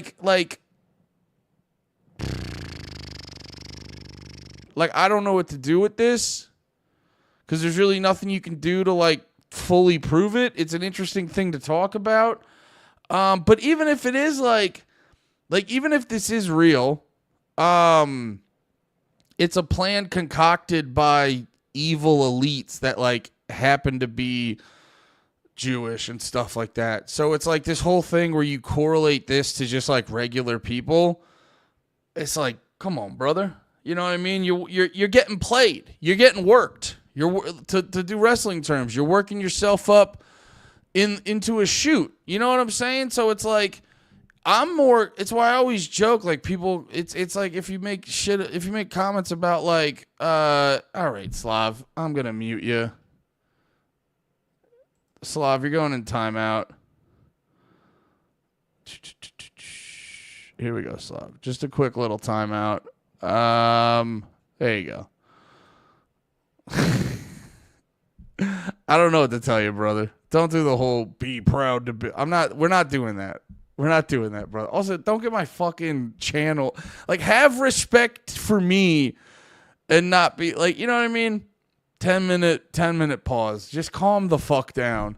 I don't get into all the racial shit. It's fucking gay. It's all fucking gay and retarded. Yeah, I wonder if strangers ever come here and turn yeah, I mean, dude, I gotta be honest. Like, if you hop in the chat and you just see Slav saying all that shit, it's like, dude, that's why it's like, dude, I've been patient with you, but it's like, you keep doing this shit. It's so funny. Toad's over here still on Saudi Arabia. It's so funny. In the middle of all this shit, you're like, so Saudi Arabia. So here's why it's actually Arabia. Yeah, I don't know, dude. Like, it's kind of, it's such a funny comment given the current context of the conversation. My issue when the race topic becomes a global topic of debate, white people are apparently the only ones in all of history to have committed atrocities, so we can't be proud of our history. Yeah, I don't know. It's also, too, it's not even, like, that whole, like, just being proud of your race is, like, dumb shit. But I get where you're coming from. It is a thing when it's, like, here's my thing. It should be gay when everyone does it. Like, you shouldn't be sitting here going, I'm proud to be white. Like, what do you mean? You're proud that a bunch of people who look like you did some shit? It's like, okay, that's not you, though. Go do your shit. My thing is like, well, if it's fucking gay and dumb when we do it, if it's fucking gay and dumb as shit when we do it, it should be gay as fuck when you guys do it. You know what I mean? So that's my thing. People always go like, because that's the psyop you get tricked into. That's the psyop you get tricked into. People will be dancing. People will be like dancing in the mud. And then you'll be like, well, I could dance in the mud just like you. It's like, no, you should stay out of the mud. You should tell everyone else, you go, you don't want to be dancing in the mud, dude. It's not a good place over there. You're going to be wrapped up in a bunch of bullshit. So, yeah, I don't know, man. I sort of generally look at it like, if it's like, you know, if it's this evil, spooky, scary thing when a white person is like proud of being white, then it should be when you guys do it too. Every group. You know what I mean? It's weird. When like, because that is irritating as a white dude, where you're like, so it's like the scariest, spookiest shit when I do it, but when you guys do it, it's like you're allowed to feel cool. It's like, no, you guys also suck ass. You're also like, I get historically in like American history, like in the American history context, yeah, white people have definitely like put up numbers in there to like have a worse rep. So it doesn't hit the same. Like if you say white power versus black power, it doesn't hit the same. But I'm not going to sit here and act like they're not both gay. It's just one doesn't elicit the same emotional reaction. You know what I mean? And it's like, that mud is fun. Yeah, it's fun until it's not, though. That's the problem. It feels fun in the moment, and then you start getting real muddy, and then you start realizing, like, how I can't get clean. I'm just muddy as hell. Let's take this down, actually. Let's take that down. But yeah, I do get the part where it's like, it doesn't feel, yeah, then it's a mess. What is the Saudi comment, though? Where Saudi got added in the late 70s after America helped the Saudis regain control of Arabia. America helped the Saudis gain power, and in return, the Saudis gave America cheap oil for 30 years or something like that. Adding the Saudi to Arabia was the America's way of saying thanks for the cheap oil. Gotcha. Okay. Yeah, if some nerd comes in here and reports on our messages, the stream will get looked at by Twitch and banned possibly. I see people get away with a lot. Yeah, that's the thing, too. It's like, you know, it'd be one thing if we were, like, having a debate. And you know what's funny? You guys are talking way more that Slav's not just, like, completely bogarting the chat. Honestly, I might just, like, I don't want to ban him, but I might just mute him from now on, to be perfectly honest, because he kind of, like, this is immediate. Like, I feel bad because I've met the guy in person, and he's, like, a nice enough guy. And when he's not acting like a fucking fag, he's definitely, like, chill as hell. But it's just like, you guys immediately started talking and shit like that. And it's like a way better vibe. So it's like, I feel bad. This is my problem. I'm much too compassionate of a person. I don't mean, that sounds like a humble brag, but you know what I mean? Like, I feel bad too often about doing stuff like that. But it's like, I can only fucking ask you so many times. It gets to a point where it's like, dude, I might have. Because also, too, he's getting in here and he's just like, oh, yeah, I got Danny Palashuk a YouTube strike. And you're like, yeah, that makes me want to ban you more, man. It's like, you know, I always joke, don't give me sympathy because I was the one who chose to have a fucking fake job talking on the internet and shit like that.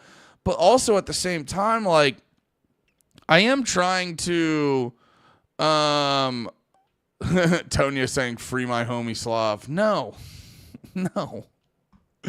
Don't free Slav. He's being a Frieza, and he deserves to get put in timeout. But yeah, the fuck was I trying to say? What was I trying to say? I got sidetracked.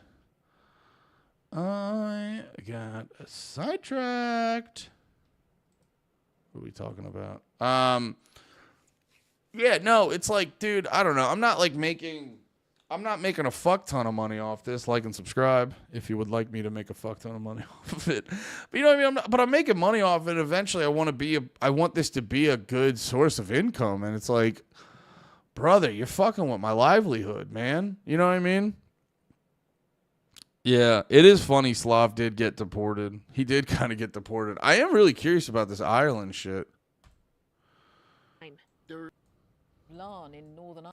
The leisure centre has been set on fire in the town of Larne in Northern Ireland this evening after its windows were smashed by people wearing masks. A local MLA said the site had been attacked by thugs. It comes after 2 nights of violence in Ballymena. I do got to say this too, because like I'm thinking about it too, and it's like that was the part that irritated me the most. Is I've given him so many chances. Because like banning someone or muting someone or anything like that makes my skin crawl. So it's like, that's how I know, like, I'm not being a fucking Frieza. I should also stop saying fag a bunch. But that's how I know I'm not being a Frieza, is I'm like, it fucking hurts me. Even if you're being the absolute worst, it hurts me to do this. So, like, yeah, man. I don't know. I'm going to have to block him next time, and I don't want to. 20 miles away. Rioting broke out there on Monday after a protest about an alleged sexual assault in the town. The police service of Northern Ireland had already requested help from other forces in the wake of the violence, which was described as racist thuggery. Well, let's go straight to our Ireland correspondent, Sarah Gervin, who is in Ballymena this evening. Are we looking at a spread of this violence, Sarah? Yeah, it certainly seems so, and things are moving really quickly here in Ballymena again this evening tonight, Jane. There's a heavy police presence. Officers are under attack again for the third night in a row with bottles, with bricks and with fireworks. Now, police dogs have been deployed to push those crowds back, and we've just seen 2 police water cannons arrive as well. And as you say, we've seen those pictures from Larne Leisure Centre this evening. That's a town about 20 miles away from here. That building has been attacked. Fires were set there, although police tell us they now are under control. Now, it's understood a number of people were moved from Ballymena temporarily to that leisure centre, although we understand they have now left Larne. Now, there have been many calls for calm over the past few days. These don't seem to have been heeded. Here's how things have panned out here in Ballymena over the past 24 hours. 2 nights of intense violence have left homes destroyed, cars on fire, and 32 police officers injured. Police have described the disorder as racist thuggery and say they're treating the attacks as racially motivated hate crimes. This morning, another clean-up, but the events of the past few days have left their mark. Around these streets, residents are beginning to announce their nationalities. Filipino families are putting stickers on their homes, and there are... I just don't get how he constantly got like 5 preloaded messages to send after any bit of acknowledgement. It's because he talks like that was my dude. Like I literally mute him, and we're now up to like 8 or 9 viewers. No, it's because he talks in like catchphrase. That's the thing I was saying when it was like, yo, don't Kumia out. Because he talks in catchphrases, man.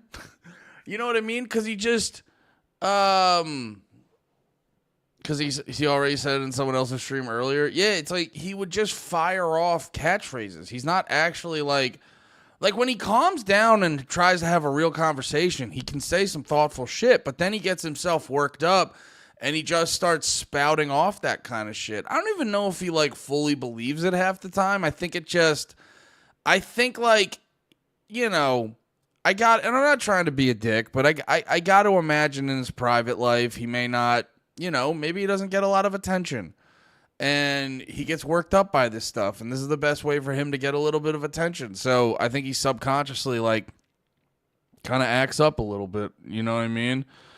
Pride cometh before the fall. He's live. A timeout will do him good. Kumia! Hey, I'm over here now. What's up, Tonye? Is he like making my can Ye do HAHP the official summer banger now that they've kicked off World War III? Yeah, I think they can. I'm reading Tonye's YouTube comment. Yeah, he's fun. That's the thing. That's why I gave him so many chances. I was like, you do rule most of the time. It's when you fucking spaz on some like weird racial bullshit. You know what I mean? That's when it's like, dude, shut the fuck up. But yeah. No, it's just that's what would get me so fucking irritated. He would just start talking and then he would start like bossing me around. You know what I mean? Yeah. Slav is tripping every fucking stream. Yeah, maybe that's why he comes into mine so often, because I'm like the most patient with him. But yeah, honestly, I was getting to a point too where Derek said it before, where it is like, you know, I like to talk about this stuff because it's interesting, but like I'm not here to fucking, I don't know, I'm not here to like put on for the white man, and I hate the racial stuff. I think it's fucking retarded.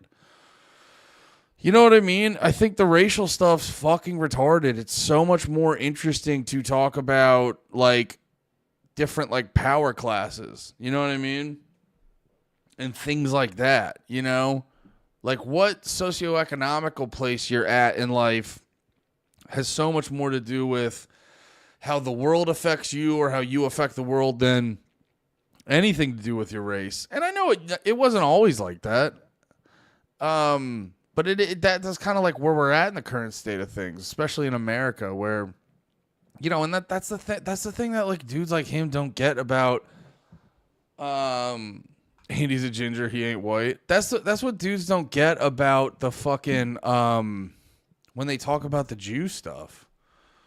And it's just like, they all start with like, it's all Jews. Or they'll be like, it's the Jews. And it's like, that's why I make a big distinction when I'm talking about Israel. And I'm like, no, it's Zionist. Because like the Zionist thing is like a way of thinking. And it's like that thinking is kind of like a poison to a lot of people.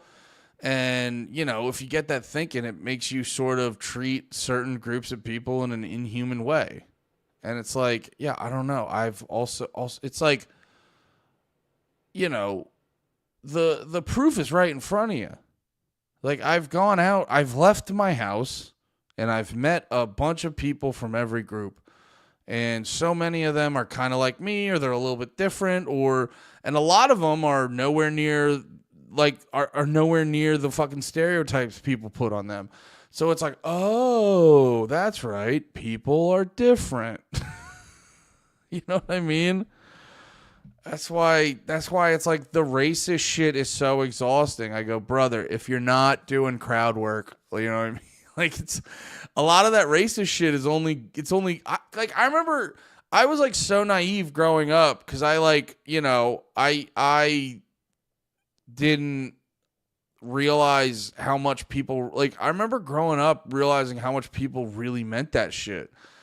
And you're like, dude, a lot of the racial shit, like, they act like outside of fucking like stand-up comedy or fucking crowd work or some shit like that, a lot of that racial shit is like 100% real. And you're like, not really. Like, it is, like, there's certain things, you know, there's certain little things here and there, but broadly speaking, it's like, you know what I mean? It's like that shit where there's like these broad, vague racial patterns to every group, but like it just, you know, it's funny. The people who are obsessed about race just so happen to like only lock in on the bad aspects of the races they don't like. And you're like, that's convenient. That's convenient that the ones you don't like, you know, just so happen to have all these, you know, really bad things that you only talk about. And it's like, I don't know. It's all just so fucking gay and exhausting. I mean, it is the tightwads, but you can't just go around screaming about it every day. Gotta pick your battles. Yeah. Oh, yeah. Congrats on another great BOT dub. Oh, baby. Oh, did I win? To be fair, I don't like white people the most. Yeah, you can have your preference.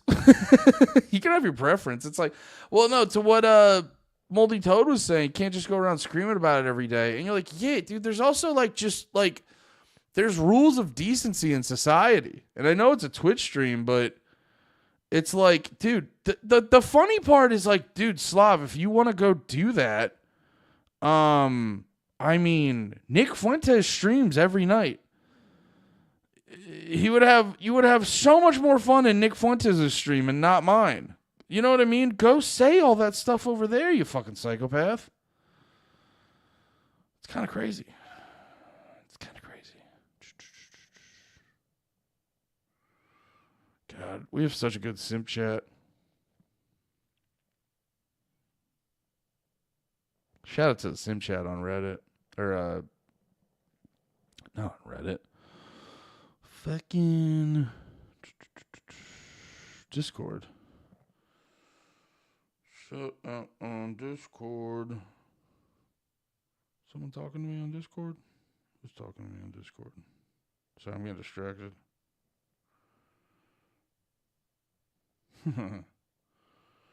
I wasn't in San Antonio. Meatball. Cool. Gotta live life too. Can't be angry all the time. Cajuns are the worst.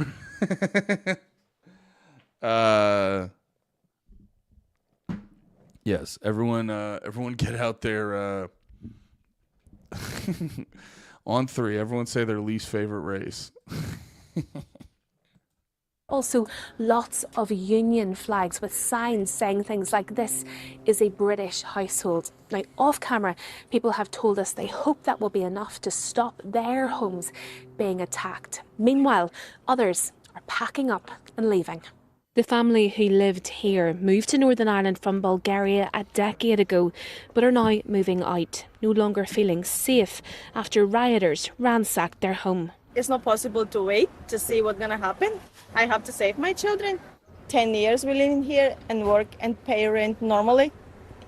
Going to school normally, we never make problem. Others say tension around immigration has been building in this community for some time. There has been a failure to integrate a small section of the immigrants. 95%, 99% integrate great, and we go on with them, and it's very regrettable that it's come to this. This is a beautiful wee area to live in years ago, and everybody got along well. This has to stop. Meanwhile, the Police Service of Northern Ireland has asked for assistance from other forces. I have now activated the request for mutual aid resources from police and colleagues. Let me pull up another one. I'm going to take a piss and get a little bit more water. I'll be right back.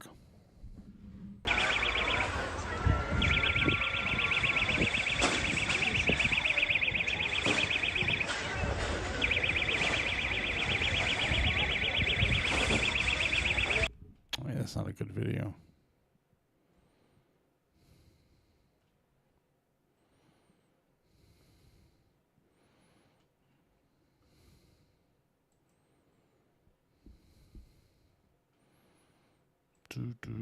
Here, check out Look at Dish real quick.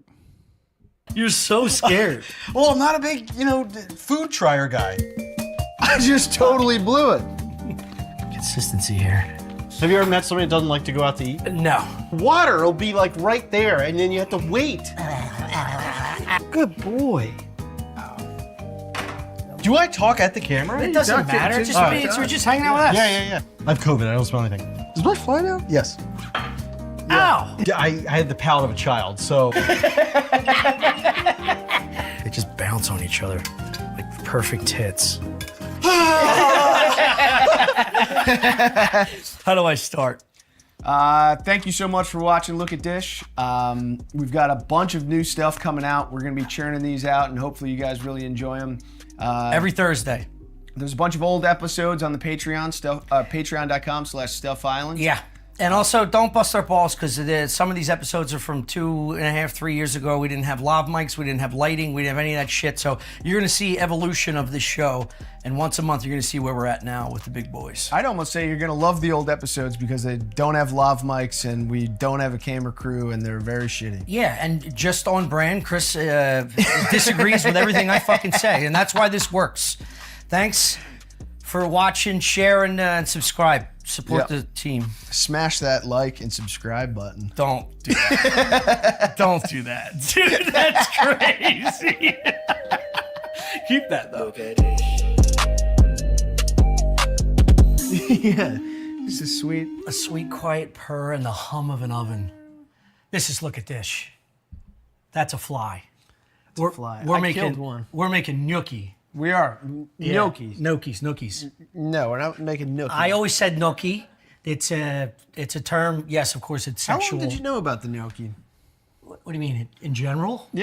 The Gruel King. Yo, I love Gerbies. I don't know Gerbies at all. I've met him once or twice, and it was like the green room at one of Shane's shows, and it was just like saying hi.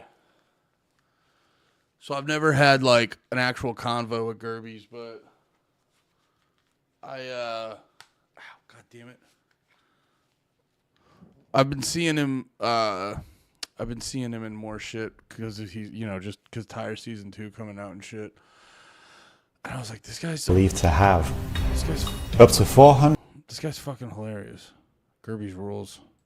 What's the Samson option?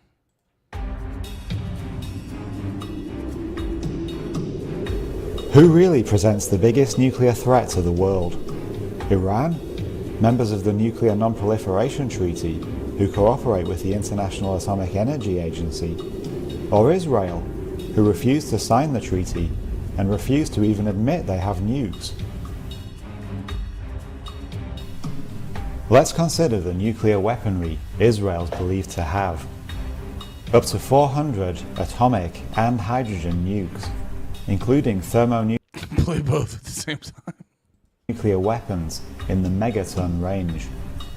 A range of systems, including neutron bombs, tactical nukes, and suitcase nukes.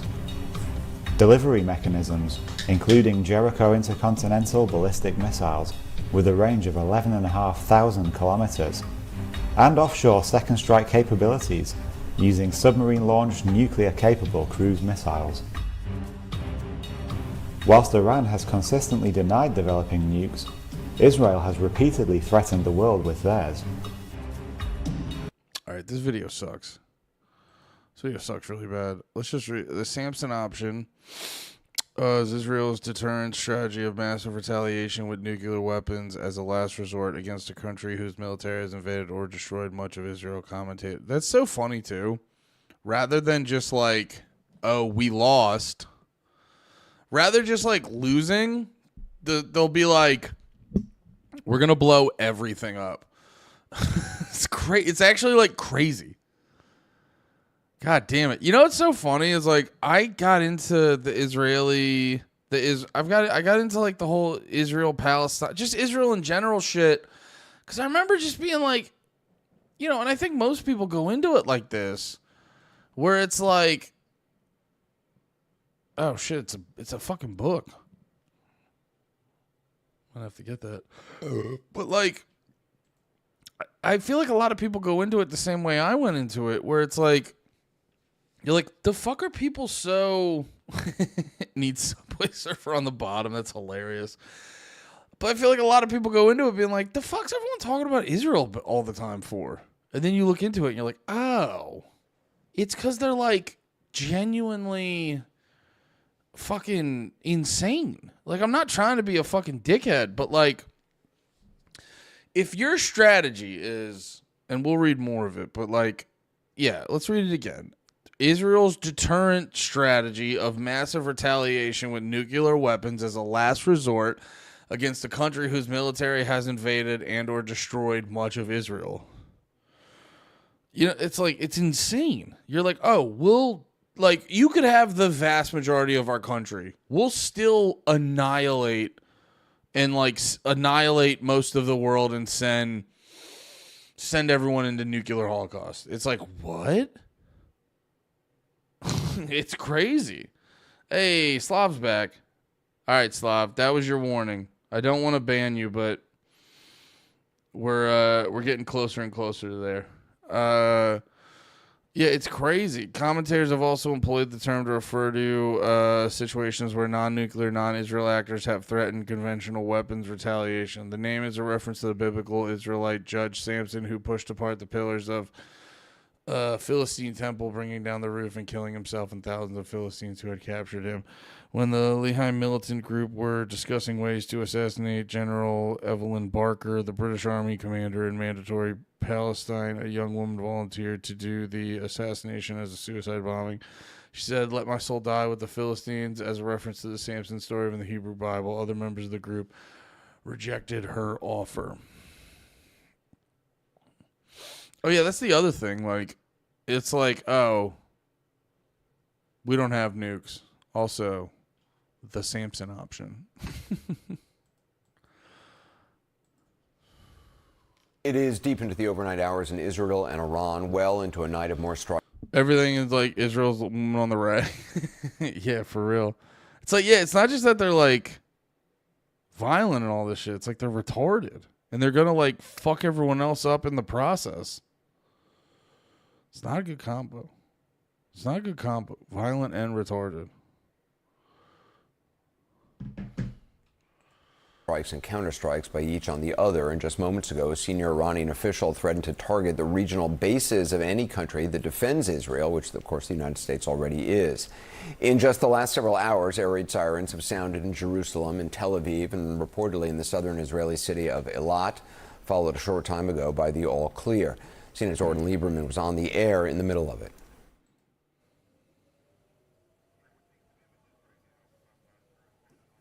Yo, did you see that shit? And we just saw a launch right behind us. That's crazy.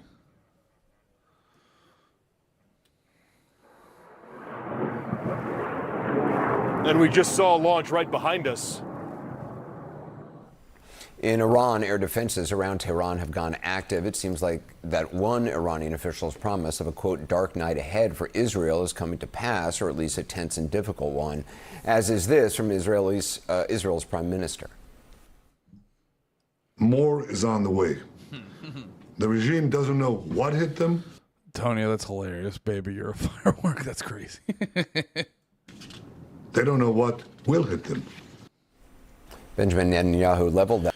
Yeah, I see multi-toed. I say America should go in, take all the nukes and chemical weapons from both sides and let them kill others until they're done. Yeah, I'm a big fan of, hey, why don't we just let Israel fight their own fight, but also at the same time, when the Samson option's a real thing, you're like, maybe you guys are a little too fucking crazy for that.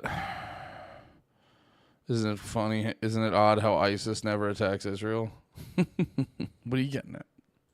That threat in the middle of earlier missile strikes by Iran on Tel Aviv, Jerusalem, and elsewhere. Much of it was blunted by Israeli and American air defenses, all of which followed Israel's audacious strike on Iranian nuclear targets. Nuclear scientists and some of the country's top military commanders overnight, involving some 200 jets and hitting more than 100 targets so far, according to the IDF.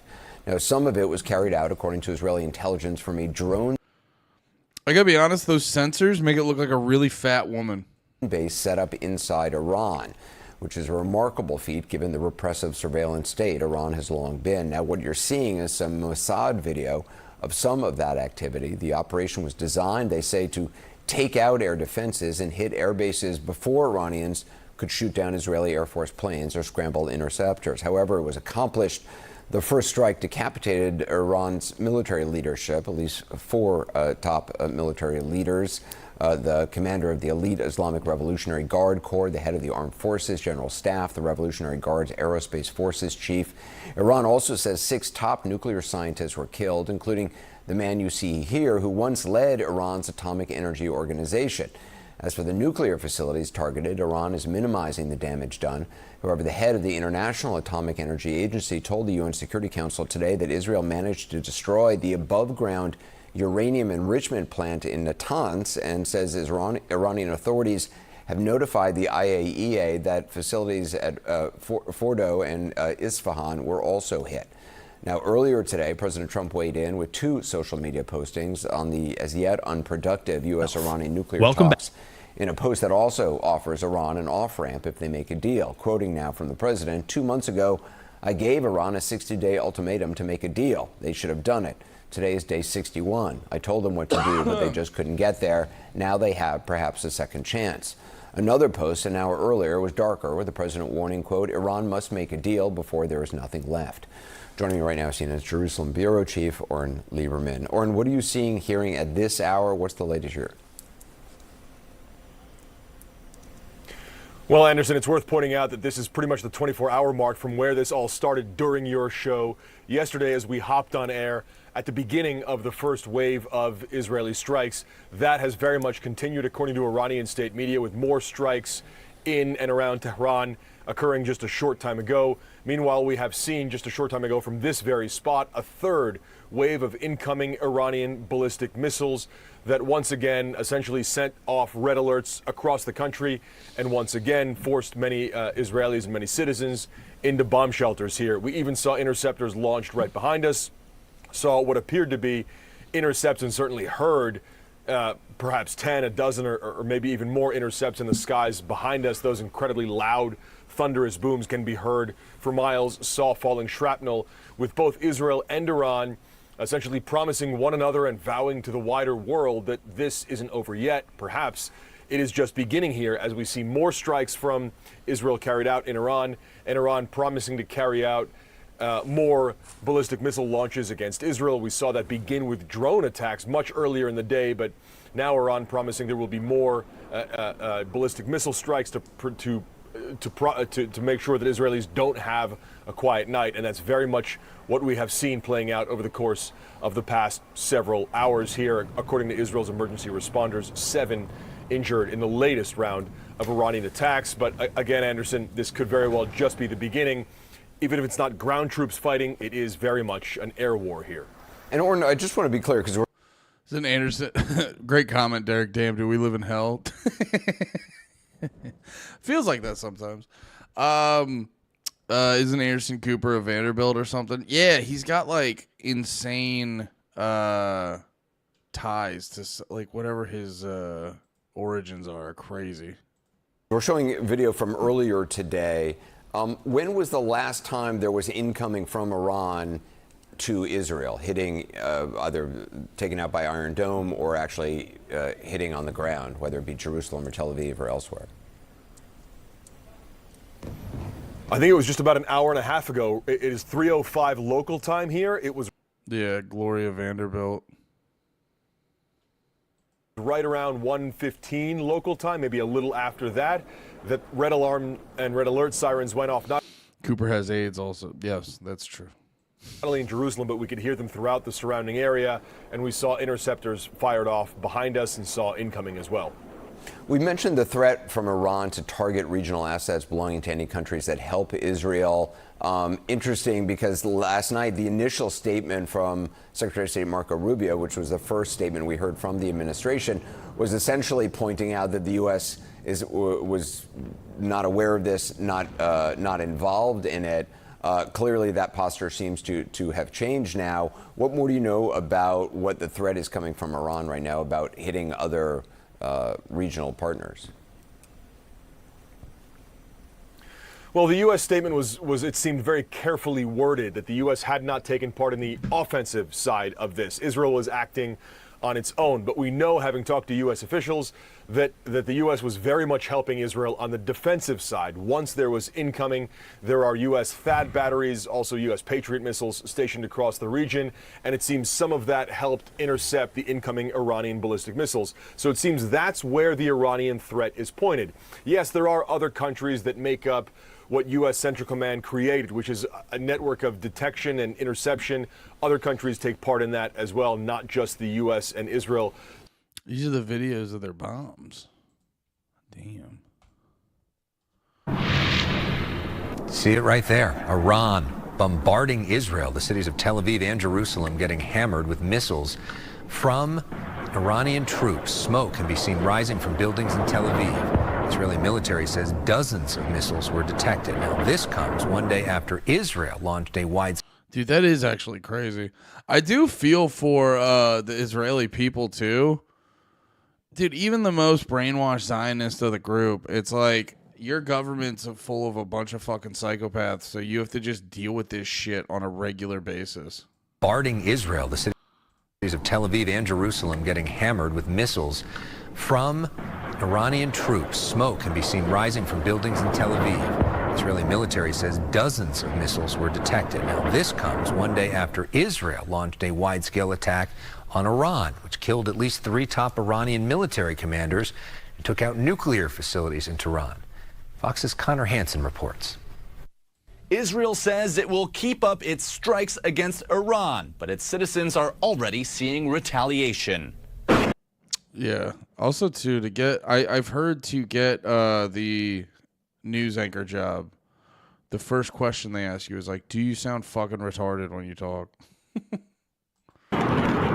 Air raid sirens sound as a barrage of missiles flies over Tel Aviv. State media says Iran launched hundreds of ballistic missiles towards Israel. Smoke over Tel Aviv suggests at least one landed.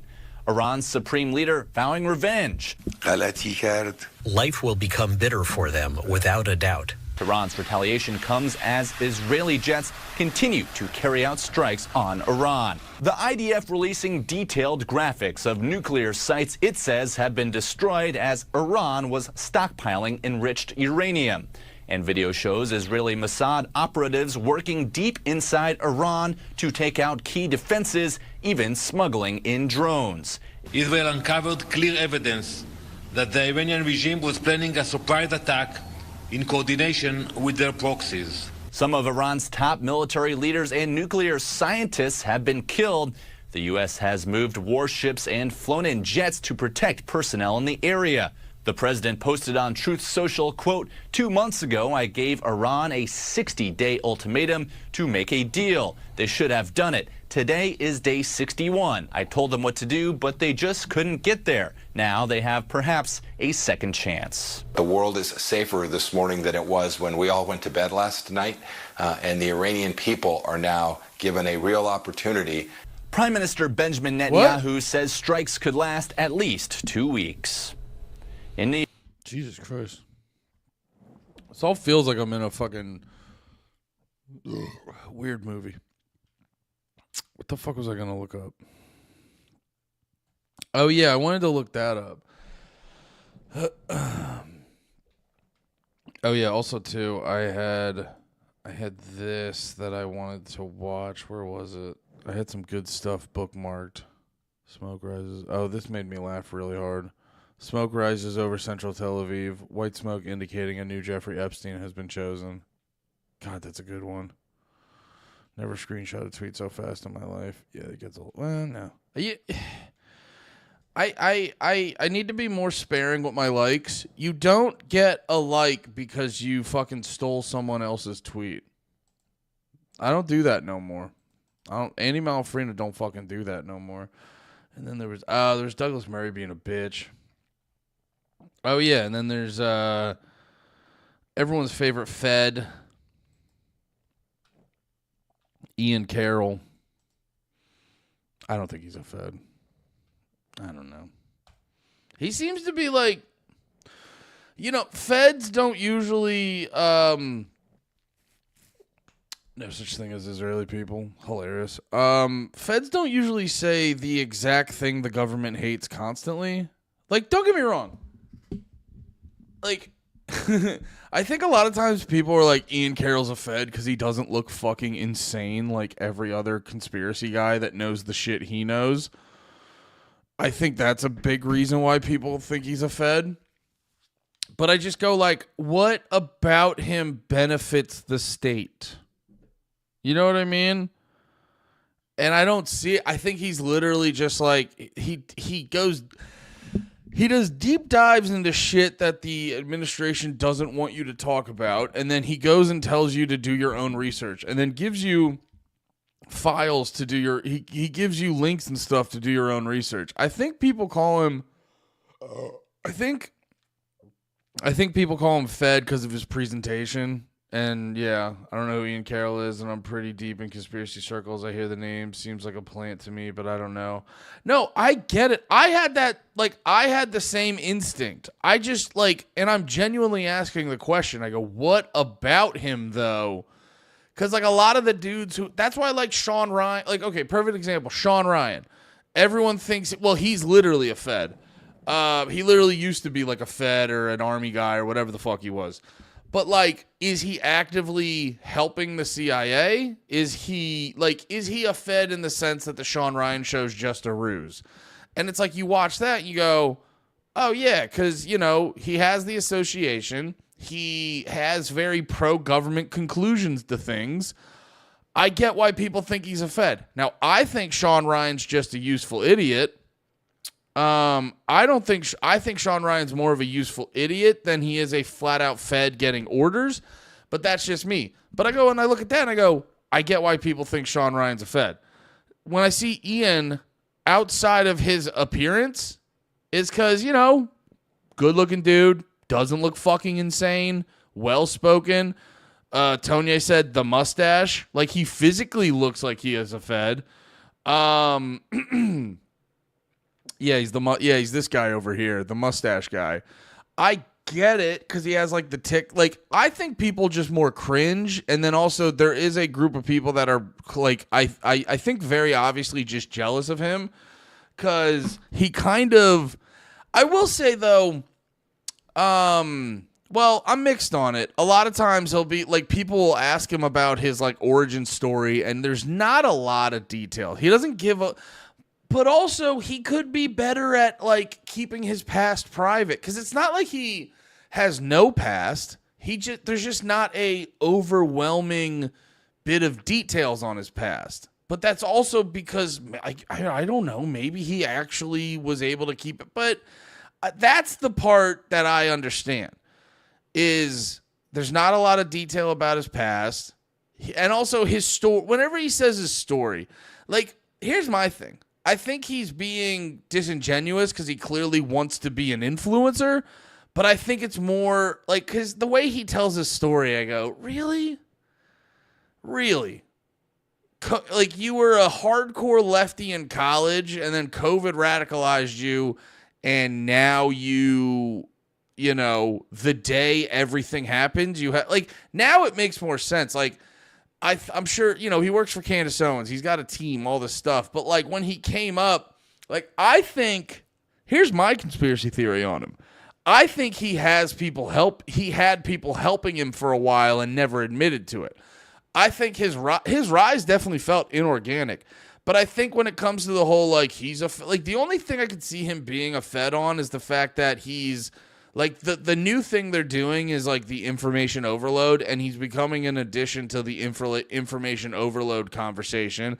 And it's like, maybe, but also at the same time, like, I can go on his, like, YouTube channel, and he's got, like, very detailed videos that are, you know, exposing Israel, exposing the government, exposing the CIA. Like, I'll pull up his YouTube.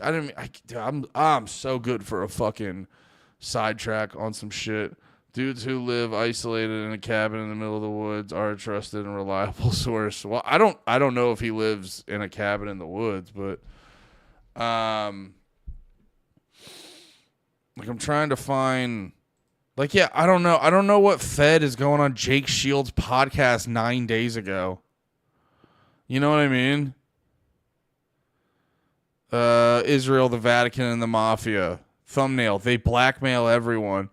Like, the only way, I don't know. And then, like, you see his Twitter activity. Yeah, he's like one of the few people exposing this Justin Bieber stuff. Oh yeah, that was that podcast. He's talking about Epstein. I mean, he's doing a deep dive on the Trump shooter, stuff like that. Like, he's going after Jordan Peterson and his big-titted daughter. He's going, who owns the UFC, with a fucking Star of David behind it. You know, I'm just saying, like, I don't know. And, like, I've watched his stuff because he's very good at detailing the shit.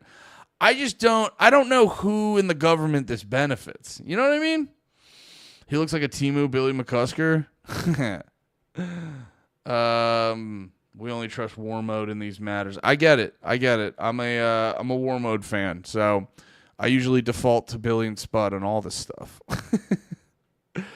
Is the mustache guy? He definitely has the appearance of an undercover Fed. 1,000%. Does he wear blue polos and khakis a lot? No, it's just a lot of t-shirts. I'm hearing my conspiracy theories form fat slobs. I like hearing my conspiracy theories from fat slobs. Well, that's why you're here, Moldy Toad. Yeah. But yeah, he posted this yesterday.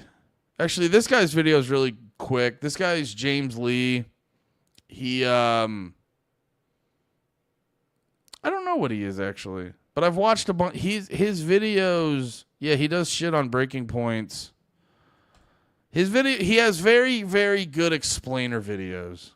You need just like a quick 10, 15 minute video to give you a 5-minute video, actually. Just a quick explainer video to give you like a breakdown of what's going on. And then he's been doing like the TikTok shit that's very good. Yeah, we could look at that some other time. But yeah, he had this one that I wanted to watch. He said, "We are officially on the brink of World War III. Now is the time to be loud. They will throw everything they can at us. We must stay strong and stand up. No more wars for Israel." Has been working in nearly... How do you justify a war that nobody wants? There may be an event somewhere in the world. It's not just the missiles or drones they'll fly to Israel, but the Iranian IRGC, the very leadership the Israelis destroyed last night, has been working... He's doing the spooky mute. Yes. Yes, gets conspiracy minded very quickly. Yes. In nearly every country around the world, including the United States of America, to plant little terror cells all across the world. Charlie Kirk this morning, quote, "Keep your head on a swivel. Biden let millions of people into America. Iran might activate some sleeper cells against Americans. Stay armed." Does anybody buy this still? You see, now that it's been confirmed that U.S. forces are going to be deployed, the priming campaign for some kind of attack is in full overdrive. Kind of like how they've been telling us for 30 years that Iran is 2 to 3 months away. This is very funny, by the way, if people don't know the meme. Because literally, yeah, from like, I've always heard it's been since like the 80s, but here it started in 92. In 92, they've been claiming Iran, because that's where Israel should get a lot of credit. The fucking determination to never give up. Like, just like the message discipline is goddamn on point. This is crazy. And you still have I still talk to people who are like, yeah, but like Iran's going to get a nuclear weapon. And everyone comes to it when they come to it, but like the point I'm not trying to shit on people who don't know, cuz I'm big at not knowing stuff. There's a lot of stuff I don't know. So I don't fault no one for not knowing, but it is like their message discipline is so hardcore that like it's people who are tapping into it to be like, but yeah, isn't Iran coming close to like a fucking nuke? It's like it's impressive, the Israeli message discipline. Way from building some kind of nuke. The irony here, of course, is the country that actually has a secret nuclear arsenal. Look, I'm gonna be real. We as regular people have almost no control if our deranged warmonger leaders want World War III. We just do the best we can and be as loud as we can be. But at the very least, we should at least know who the real king, the actual king of America is, and who we fight our wars on behalf of. Godspeed to us all. Shout out to this dude. That fucking ripped. I gotta watch more of his videos. James Lee. Yeah, yeah, man. It's just it's a very good point he's making. And yeah, I would not be surprised. I saw that too. A lot of them being like, oh, Irani sleeper cell agents or this and that. Yeah, I mean, I got to be honest, I need to learn a lot more about the Israel-Iran stuff. I spent a lot of the last year learning about Israel-Palestine, so I am way far behind on the Iran stuff. But yeah, from what I've gathered, it's like, it's not and this is where people get caught up. They look for the good guys and bad guys in these. There's never good guys or bad guys. There's never, ever good guys or bad guys. I mean, they're mostly bad, and it's a lot of bad and worse guys. I'm not saying there's no good guys, but, don't hold your breath on some good guys. A lot of this stuff is bad and worse guys. And, but like, so you got to kind of like just focus on the point. You got to focus on the point, and you're looking at like, oh, Israel claims this, that, and the third. Israel claims this, that, and the third. How fucking valid is that? And a lot of people come to the conclusion of not that fucking valid. And from what I've gathered, it does really seem like this, the shit they're trying to put on Iran, it just doesn't come off as overly plausible to me. But what'd you guys say? I've been ignoring chat. He actually looks like Dr. Disrespect without the wig. Oh, Ian. It's like the 5th time we've been on the brink of World War III this year. Well, that was it, dude. By the way, I gotta watch what I fucking think, dude. Like, I've had two, and as a dude who's, transitioning to very intelligent, hardcore political commentator, I've had some like horrendously timed, thoughts and shit. Because I was joking about it on the podcast where I was at the creek in the cave down here one night. I was at the creek in the cave and we were talking about like AI and stuff like that. And I was like, dude, I got to be perfectly honest. I don't see that shit ever really fucking figuring it out. I mean, not to say no one's ever going to get duped, but I really don't think we got to worry about that AI video. And I'm saying that to someone at the creek, and literally the next day, The next day, Google reveals that they're like, oh, we actually have some of the most realistic AI ever. And I'm like, what the fuck? And it's like I started to like see the problems with it, but in all honesty, I started to see the little problems here and there with it, but in all honesty, I was like, oh, also it's gonna get better, and it's like gonna be able to dupe us so fucking easy. And I was like, oh, fuck. And I had a fucking similar thing with the Israel and Iran, but like, I guess from a, going back to the comment, like, we've been on the verge of World War III like fucking 18 times this year. And it does really feel like, I don't know, it feels like it's a lot of shit talking, but you guys aren't actually going to take us to World War III. Like, we're going to do some shit. You're going to get people worked up and do all this stuff, but it's like, it doesn't feel like we're actually going to get into World War III. Now, and I literally was thinking that like a day or two ago, and now this stuff's happening, but we'll have to see sort of what comes from it to see how much Iran actually claps back and how much Israel wants to, you know what I mean? Because I got to see, too, like, what's going to actually get us into World War III. But, yeah, what does Ian have to say? I saw him post this video. Bibi is pulling the whole world into war with Iran so he can stay out of jail, learn about his corruption. Oh, yeah, that's the other thing they're talking about. That's the other thing they're talking about that's kind of crazy because, like, I forgot about that. Can't they, like, get Bibi on some shit? It's like, there's, like, they can get him on some shit when, like, the war ends. Or what? Fuck. I can't remember it properly. Guys, fill me up. I'm sorry, pause. Fill me in if you guys remember what the fuck I'm trying to think of.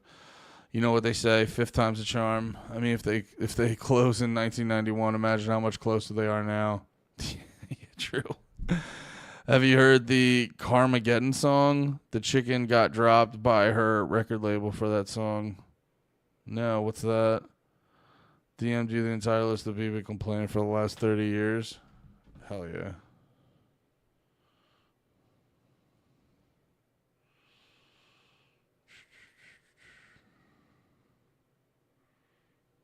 Wait, DM me on Twitch or here or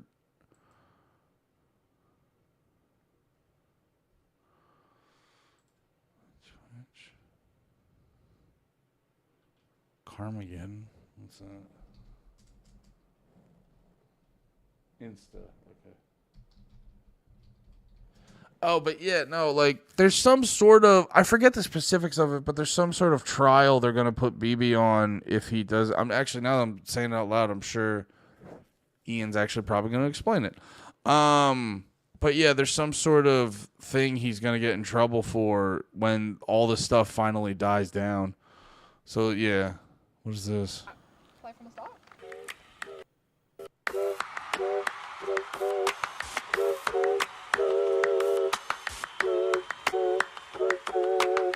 I open up my phone on a Monday morning, staring at my screen. I'm tired and a little lonely. Mr. Muskie says some shit that left so angry. Twitter wars and Gaza, man, it's overwhelming. Maybe that's how life becomes when people less important than a profit line. No one cares about your dreams, just pay your tax on time. Keep scrolling, hold me near to you now. Gender, guns, religion, and abortion rights. You better pick a tribe and ain't the other side. Keep scrolling. Did you see Taylor live? Man-made virus, watch some millions die. Biggest profit of this. Is this AI? Is this a real lady? Is this a real person? Lives, here's inflation, that's your prize. This is Carmageddon. Turn on the news and eat the lies. Kim or Kanye, pick a side. Cancel culture, what a vibe. This is Carmageddon. Corporations swear they never lie. Politicians bribe for life. So I'll give her props Oh, Australian. I'll give her props on having a good song, but she's doing a thing I hate in music where, like, we've been talking about Israel and Iran this whole stream. I'm not anti-politics at all. But when it comes to my music, you can't be so heavy-handed. You know what I mean? And I'm commenting on the actual song, like my enjoyment of the song.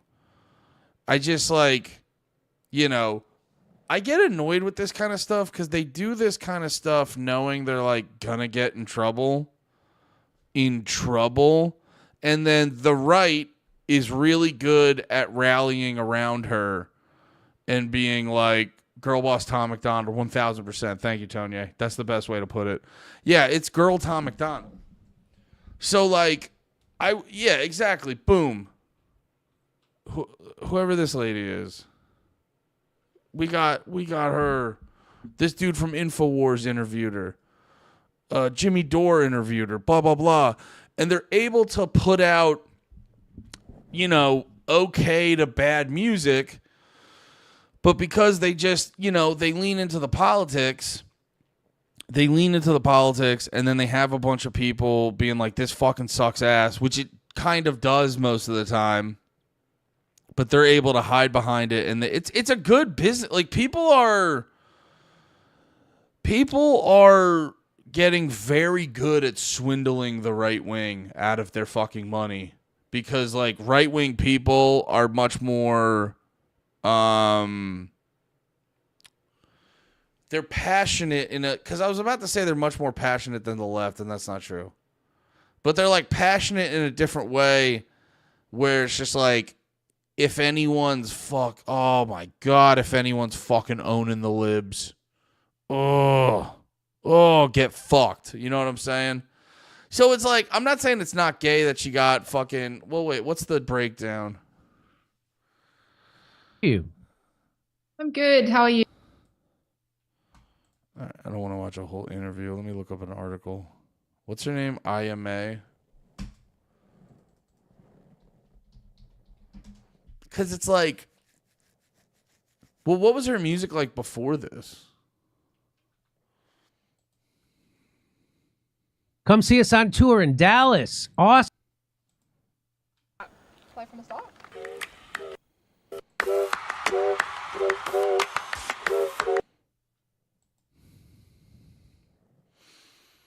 Wish You Were Here by Pink Floyd. So live in your candy world,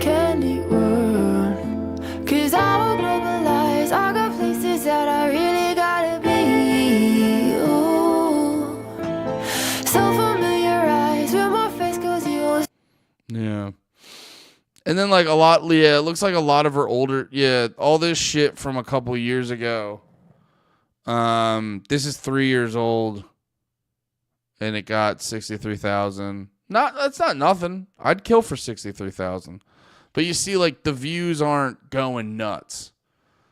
And then, oh, look. God, it's just so funny, man. They play the fucking conservative people like a goddamn fiddle. Or whatever the fuck. Fiddle. They play them like a goddamn drum, dude. Who is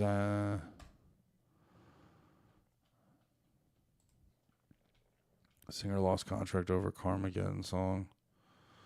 Singer IMA has emerged as a new darling. Emerged as a new darling of political right after her latest track, Carmageddon, became a viral hit on social media. The Australian musician, whose stage name is usually stylized in lowercase, has garnered a wave of attention after stating in Instagram posts that her management dropped her because she refused to change her certain lyrics in the song. In the song May Rail, it's funny too, like, I don't know, I'm sure her management left her because of politics or whatever, but it also too is like, hey, because like, I gotta be perfectly honest, I'm probably a guy who like agrees with her politically. I probably agree with her like politically on a lot of shit. But if I was her manager, I'd be like, from a music standpoint, I would just tell her, I'd be like, That's not good music. You made a bad song. You know what I mean? And I would say what I said earlier. I'd be like, dude, going so heavy-handed on shit like that, it's just not good. You know what I mean? Like, it doesn't make good music. That's not how you get across the message or whatever the fuck. Now, if I was would I drop her? I don't know. I'm not like, I'm not ideological like that. So like, would I drop her? I don't know. But at the same time, the irony is, it's like if I was, sorry, I feel like I sidetracked the Iran Israel. No, it's fine. I mean, we've been going for 2.5 hours. We can sidestep on a pretty music lady. But yeah, it's just the irony of like, I would definitely, if I was her manager, I would definitely be like, hey, I agree with you on a lot of these things, but as a song, this sucks ass. Can you like write a better song where it's not just so fucking obvious and lazy? Raising any doubt about the lyrical target, May's website described the track as addressing the pandemic narrative, corruption within politics, pharmaceutical and health institutions, the Israeli-Palestine conflict, violence against women, and the social chaos that has swept through the world in the past few years. Cool, dude. While Carmageddon has sparked significant conversation and controversy, I has stood her ground, the website shares.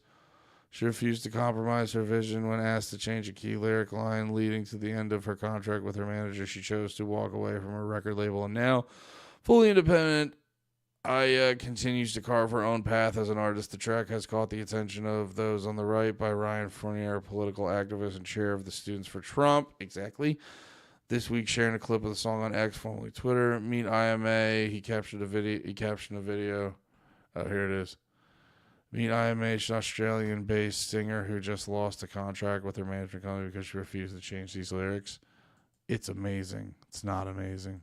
Man-made virus, watch the millions die. Biggest profit of their lives. Here's inflation, that's your pride. This is Carmageddon.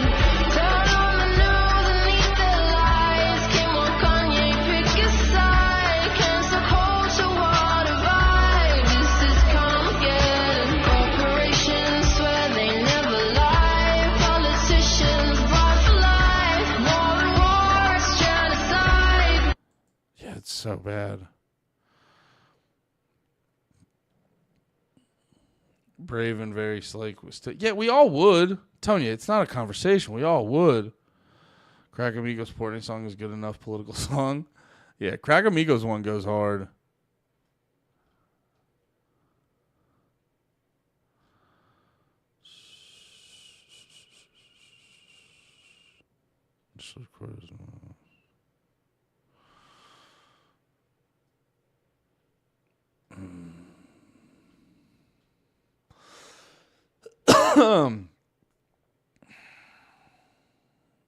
Thank you for getting behind this track with me. It's been a journey to get this song out there, and there are people who tried to stop this from happening. It's crazy how crazy speaking truth can make people...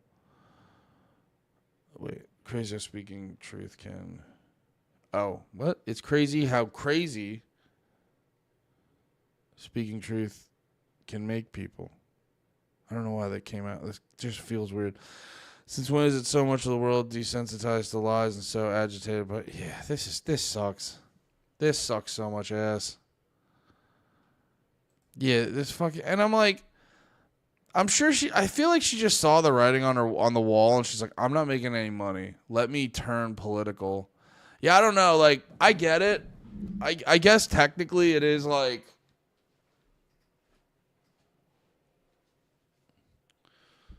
Israel striking today was a response to Crack's track. Yeah, let's do a palate cleanser. Yeah, Moldy Toad. It's actually I feel like it's assault that you made us go into that. It was so bad. No, I'm just fucking around.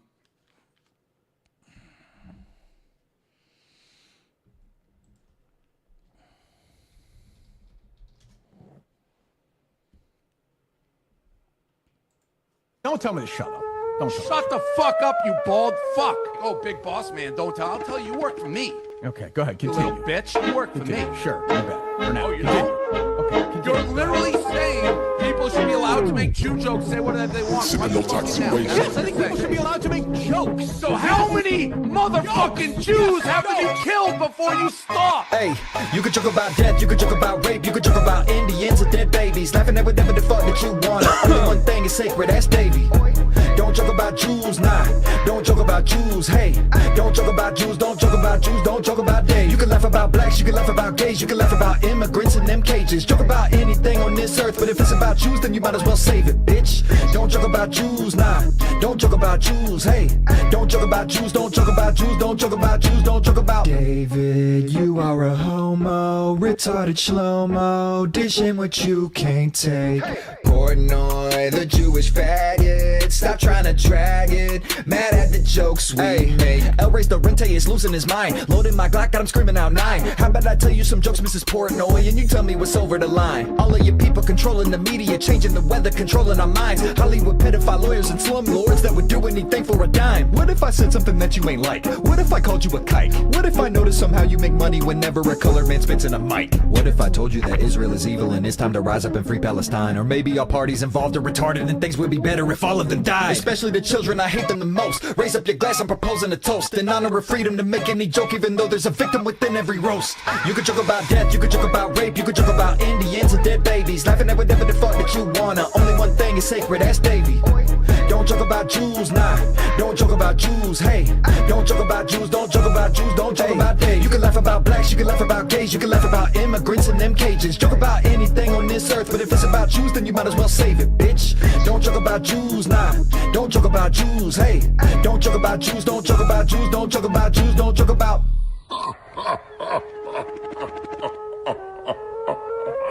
Oh, like, see, there we go. There we go. What are you guys fucking laughing about? Exactly.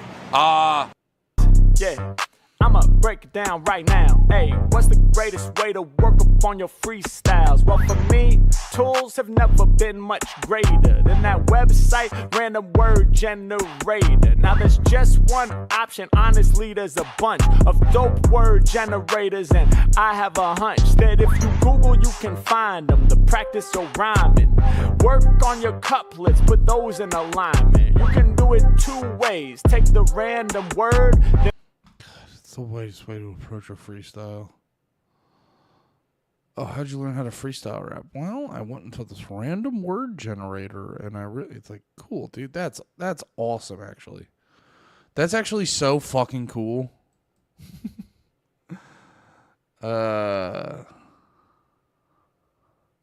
Jews rock. Hell yeah, dude. Reminds me of Hobson. Freemasonry is Judaism for goys. Fun stuff, guys. Yeah, crack rules. Shout out crack. Let's do another palate cleanser. I saw this going viral. It's just a dude ripping it on the guitar. It's called Dash Out Ando San. Let's see what this is.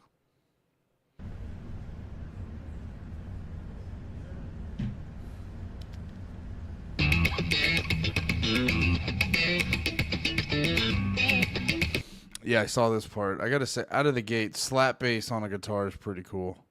Dash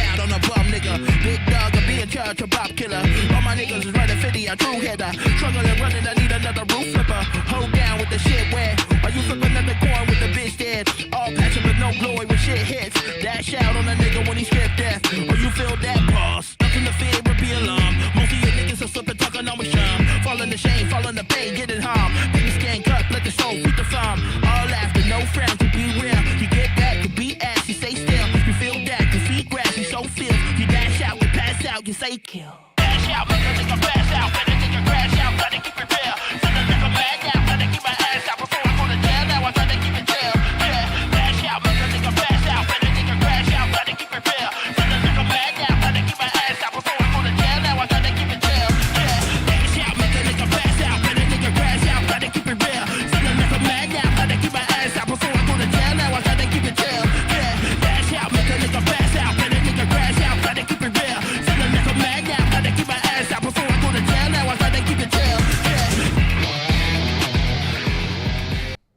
not bad. I like that shirt. I gotta see his other stuff though. Cause like I'm watching that, I gotta be honest. Like get a band, like just start a band, dude. Just start a band. I like Carmageddon song better than that. Yeah, let me see what else he sounds like.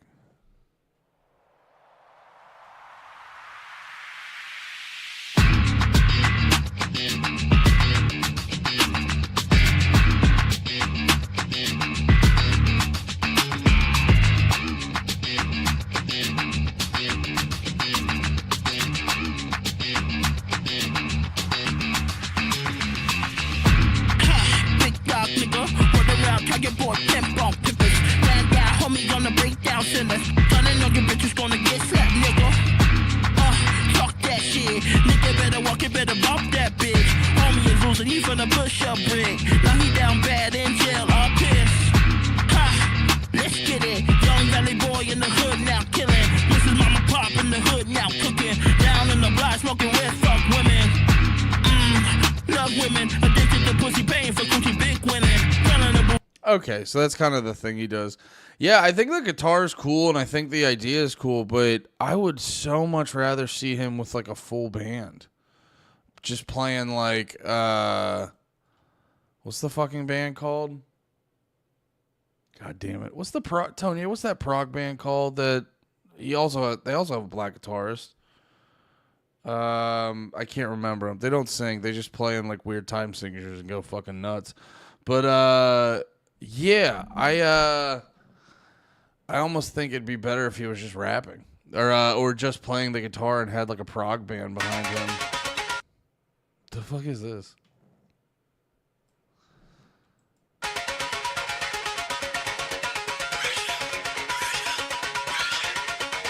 Animal as Leaders. Yeah, I haven't listened to them in a minute. The name was escaping me.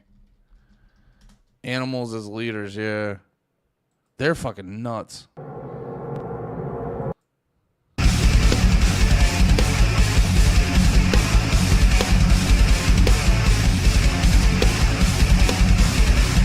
Yeah, just do some shit like that, dude.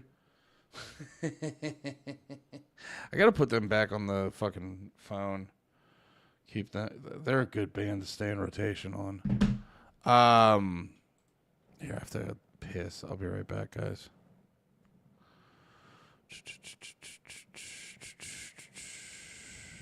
All music. I don't want to play music.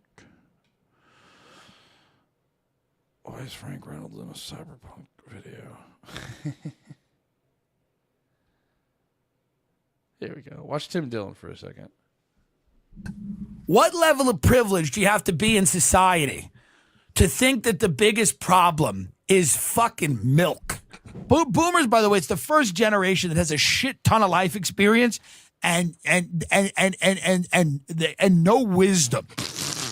Like, they're like, I've been on this planet a long time. It's like, and you ruined it. Shut the fuck up, half of you.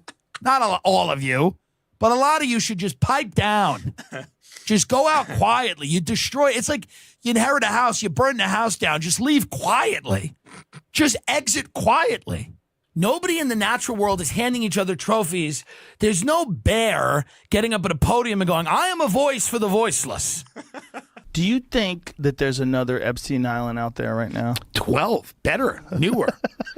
Yeah. No, the kids go down a slide into a furnace. And Charles Gasparino, you know, that guy from CNBC, is like, yeah, you're always in the tombs. It's underfunded. It's underfunded. And the people that work there, they're not that bright. You know who's not that bright? You. You're not that bright, Charles. Stop posting libertarian memes if you live with your mother. Stop talking about how bad socialism is if you live with your mother. Socialism is bankrupted. Will you shut up? Are you a centrist? I think I believe in pedophile cults and lizard people. I think that's centrist. I think that's in the center. I was in subprime mortgages. I was dumb enough to sell the product to myself. I sold the house to myself. You're not supposed to get so drunk you scam yourself. I scammed myself. Can we stop giving murderers all the airtime in this country now? You got to murder someone in a small town to get a show. Now, I'm sorry I didn't kill someone in a small American town. because everyone wants to sit around and watch murder all day in a small town where people go, oh, you know, I'm so. Thank you for watching the kids, Tim.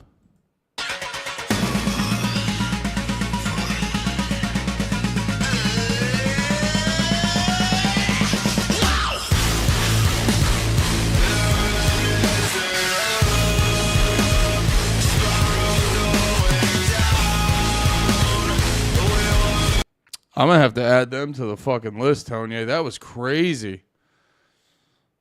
That was crazy, Tony. I don't want to. I'm streaming on YouTube, so I don't want to play too much music. But that was. Dude, it's so funny, by the way, how quickly Most Dope checks out. It's so funny. Like, if he. I was just thinking about that earlier. He's like, it's Friday and we're talking about the news. And it's like, if I don't talk about fucking, if he comes on and he can't send me clips of the shittiest rappers in all of humanity, he is not happy. I haven't watched Tim since Ben left. Yeah, I catch clips of Tim. I gotta give Tim props. He's the reason. Ooh, look at this shit. I never really listened to Tim's show. I have a lot of respect for the gentleman, but I only watch his shit when his clips go viral.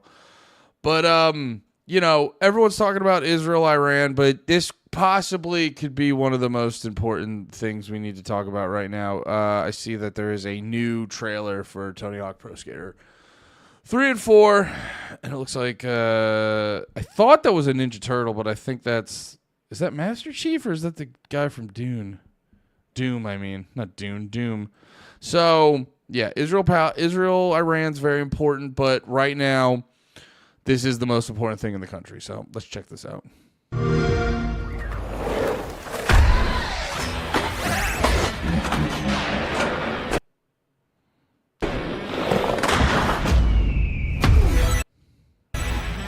Okay, calm down. Let's try that again. Because I decided to hit one fucking button on my computer. There we go. Jesus fucking Christ. All right, let's try that one more time.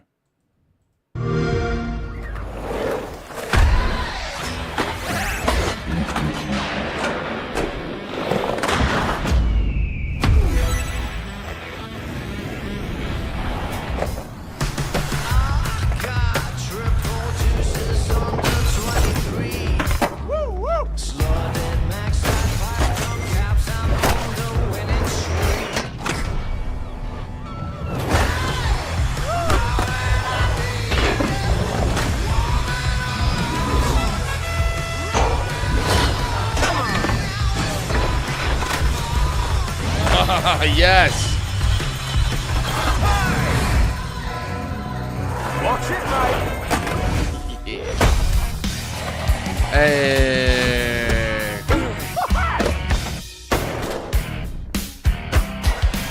Got Bam back in the game.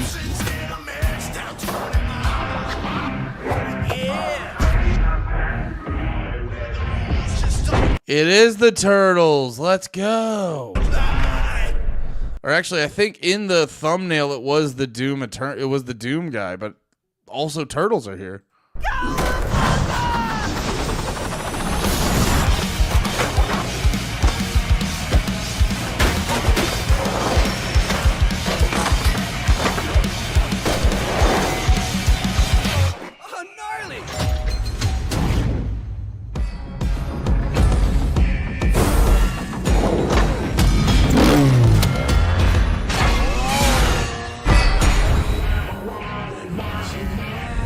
Wait.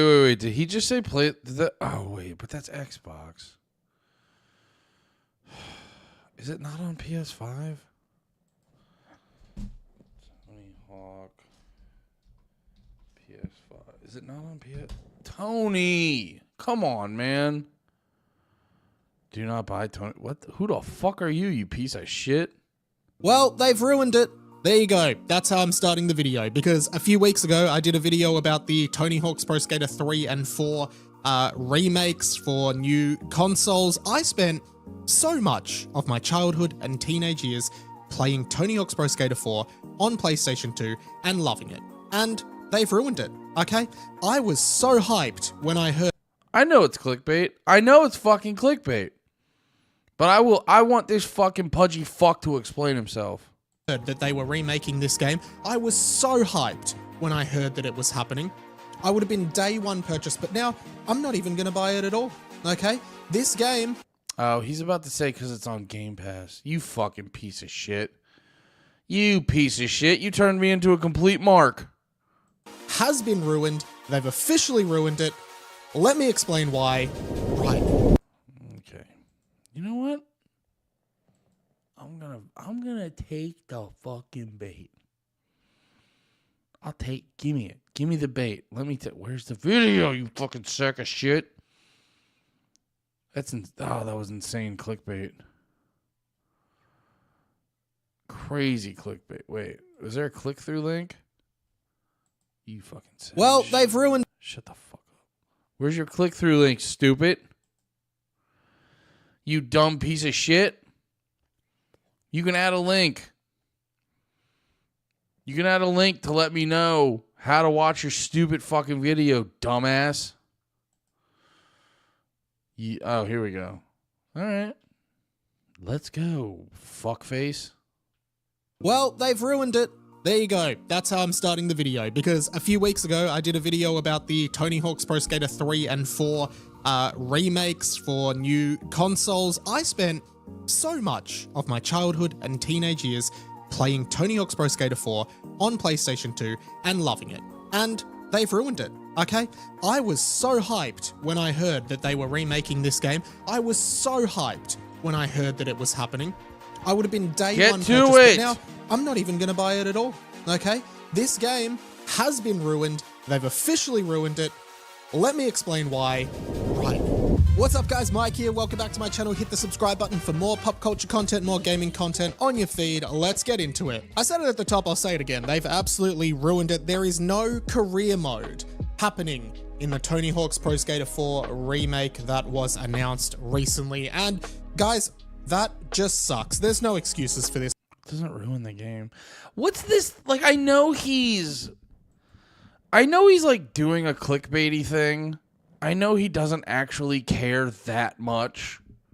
Like, he's not that fucking angry.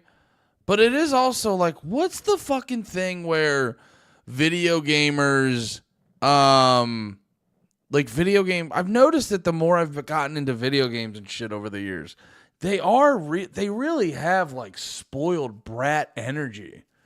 You know what I mean? Where it's like, you know, and once again, I know he's kind of like zhuzhing it up for YouTube and yada, yada, yada and stuff like that. But like the spoiled brat energy is like fucking insane in this video where he's just like, the game's ruined. And you're like, oh, okay. I mean, like they don't have career mode, but also too, they're doing 2 games in one. So, but they're going to have like, what do you mean? You're just going to have all explain yourself. Well, there are excuses, but like for the purposes of this video, there's no excuses to this. That was the part that I was most looking forward to about this game. But basically, they have said, hey, we're not doing the story/career mode from Tony Hawk's Pro Skater 4. We're just going to be doing it sort of like the single player campaign mode from the first 3 Tony Hawk's. Okay, that's what I thought. Also, yeah, it's like, dude, you're being a little baby. They're remastering all the fucking levels and stuff.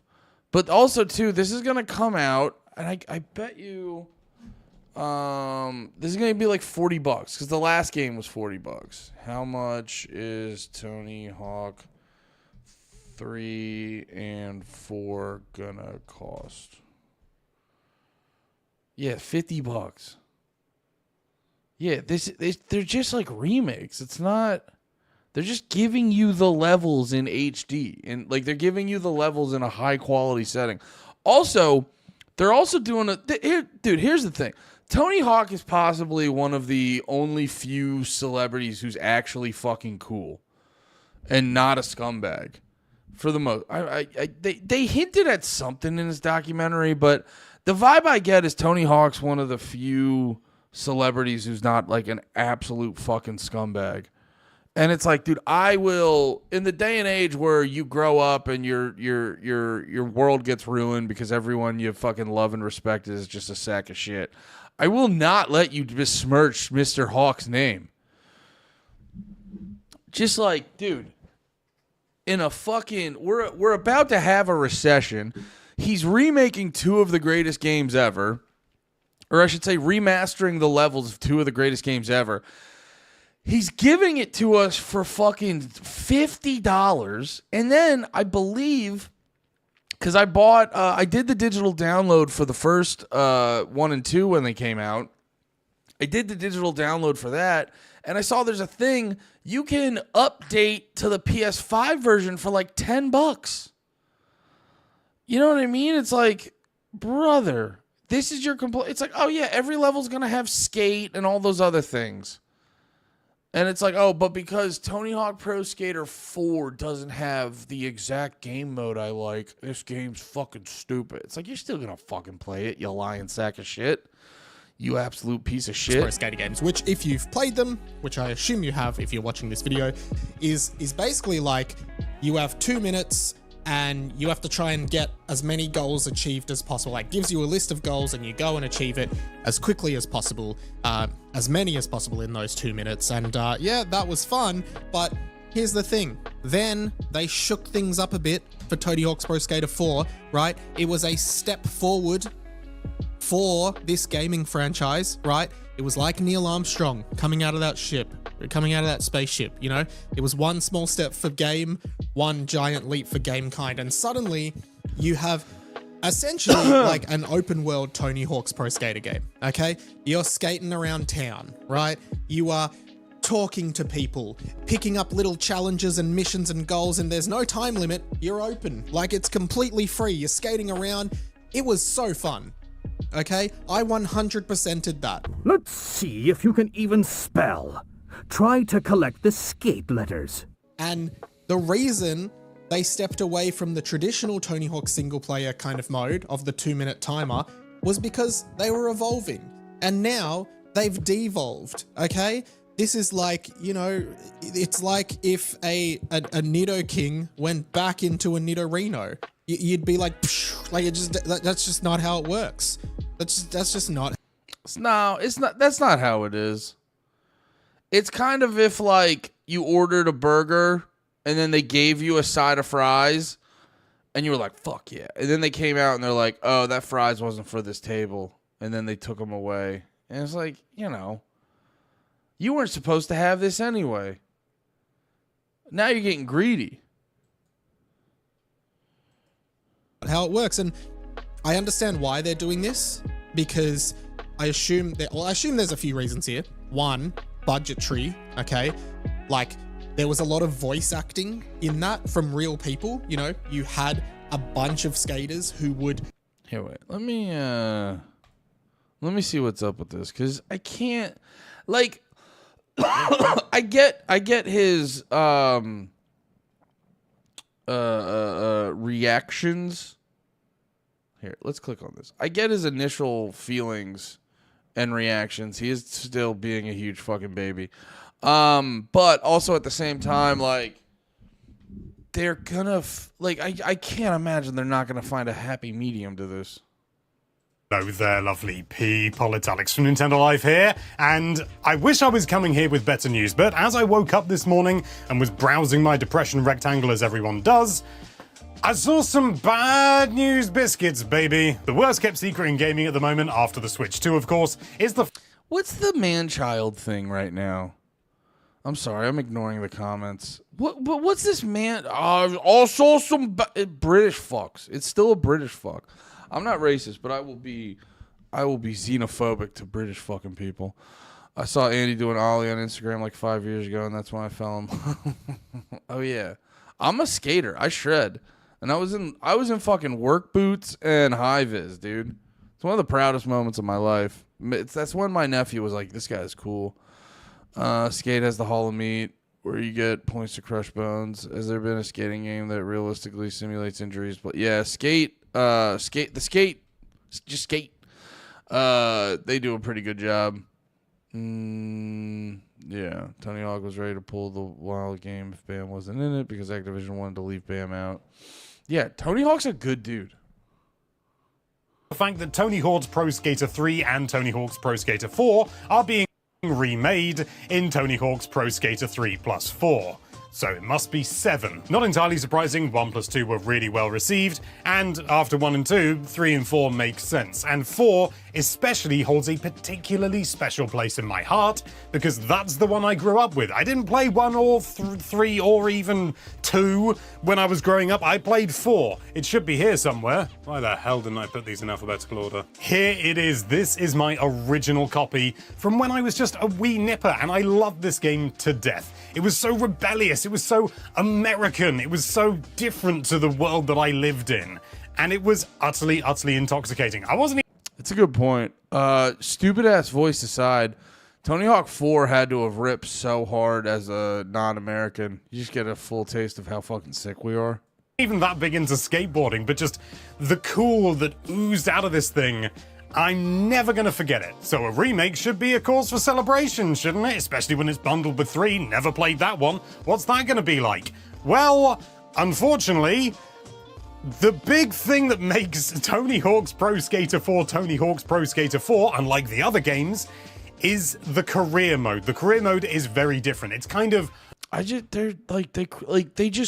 the same thing with wrestling fans. They just crave a problem. They get so excited for something to not be good. And I'm like, guys, it's Tony. They're going to find a happy medium. Open, well, it's not really open world, but it's free roaming. You skate around, you find people who give you missions, they're voice acted, and they'll say, hey, collect the skate letters. Hey, collect the combo letters. Hey, something else. Because here's what I'm trying to say. Is like that, like the 2 minutes to do all the shit model like won't work with 4. So it's like they're gonna have to find some sort of happy medium. It's, they can't, these people can't think another step ahead. You do those missions, you unlock new missions, you get money. It's a standard progression idea. It's not exactly outlandish, but it hadn't, as far as I know, been done. It certainly hadn't been done before within Tony Hawk's Pro Skater. And in this wonderful remake of 3 and 4, they have ditched that entirely. Basically, 95, all right, maybe not 95, but maybe like 70% of the identity of 4 over all the other games is the career mode. And they're just not doing it. From what we understand, there will still be a free roam mode, meaning you can just go around at your leisure and just have fun. But the whole point was that it added context to the world. You weren't just free roaming before, you were free roaming in order to progress. You could take your time, enjoy the sights, but also then do these little challenges. It was a great way to change the pace of the whole game. And they've just got rid of it. I know why they've done it, because it's a hell of a lot easier, isn't it, to just slap the maps in and have the same gameplay from 1, 2, and 3 and just say, oh, get the combo letters or whatever they're going to be putting in there. I imagine there are going to be some of the same... Let's look at this. Most of Tony Hawk Pro Skater 4's content will be included in the Pro Skater 3 and 4 remake. Developer Iron Galaxy has confirmed many of the fourth game's unique activities will be playable as post-game content unlocked after players complete an initial set of 10 goals. While the first 3 Tony Hawk Pro Skater games are structured quite similarly, the fourth entry in the series introduces a bunch of unusual and unconventional missions. As Iron Galaxy has said that it is trying to standardize gameplay in the remake, many fans assumed that their more unusual missions would not make the cut. However, the studio revealed to Video Game Chronicles the most of these include are as pro goals. While VGC reported that Pro Skater 4's minigames like tennis will not be part of the remake, the pro goals will encompass a substantial amount of the game's original content. The studio stated that the Pro Skater 4 posed a challenge because of the widely varying structure of the original missions. Many of them did not fit into the 2-minute format that's being uniformly applied across games. In the remake, while we don't know the full scope of what's included in the Pro Goals, this will come as a welcome news to Pro Skater 4 fans. July 11th on my wife's birthday. Let's go. And it brings together all the skater parks from the original game. Okay, so I don't know. It's like, guys, is there? I don't know. I'm trying to be fair and just not react to how fucking annoying these people are. But it's like, do you guys not have, do you guys not have more shit to fucking do? You're like, they're giving you all the game. Also, this is going to sell really well. There's a chance that you guys can petition to get, can we get a Pro Skater 4 remake? You know what I mean? Like, just 4. You know what I mean? Like, think outside the box, guys. Think outside the box. Yeah, I saw that one. I did want to see. Yeah, here we go. Hands-on preview. Remakes and remasters are very much an in thing at the moment, and while it's no surprise that we would eventually see what are arguably 2 of the best entries in the Tony Hawk's Pro Skater series make their way to modern platforms, I definitely didn't expect this package to be as robust of a remake as it's shaping up to be. From the instantly recognizable levels of THPS 3 to the controls that activated a muscle memory I didn't realize was stored in my brain for over 20 years, yeah, I'm old, and the refreshing pick up and play 2-minute time limits, Tony Hawk's Pro Skater 3 and 4 is Yeah, I don't know, dude. Like, I get it. It is kind of like, it's a little bit of a bummer. But the way that they're spazzing, it's like, I'm just grateful that I get, dude, because 3 and 4 had some of the best levels. The levels were substantially more expansive. So 3 and 4 had some of the best fucking levels. And it's like, dude, to get 3 and 4 levels, and we got Bam back, to get those in high def, it's fucking rules. It's just, these guys are annoying. Definitely shaping up to not only be one of 2025's better remakes, but a game that'll keep you kicking and pushing for dozens of hours this summer.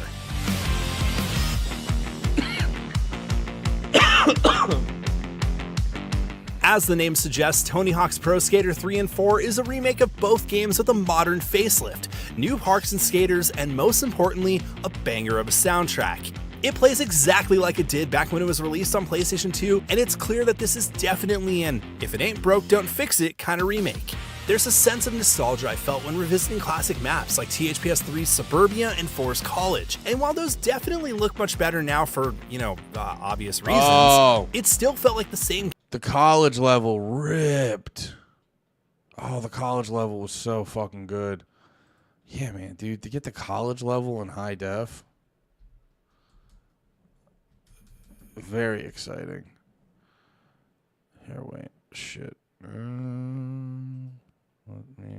Here, I'll search that after I watch this video. Games my friends and I stayed up way too late playing on Friday nights all those years ago. The wackiness and the weirdness of the Tony Hawk games is still here, and outside of a few modern updates to the roster and the promise of new tricks and a new game plus mode, this is definitely the Tony Hawk that you remember from yesteryear.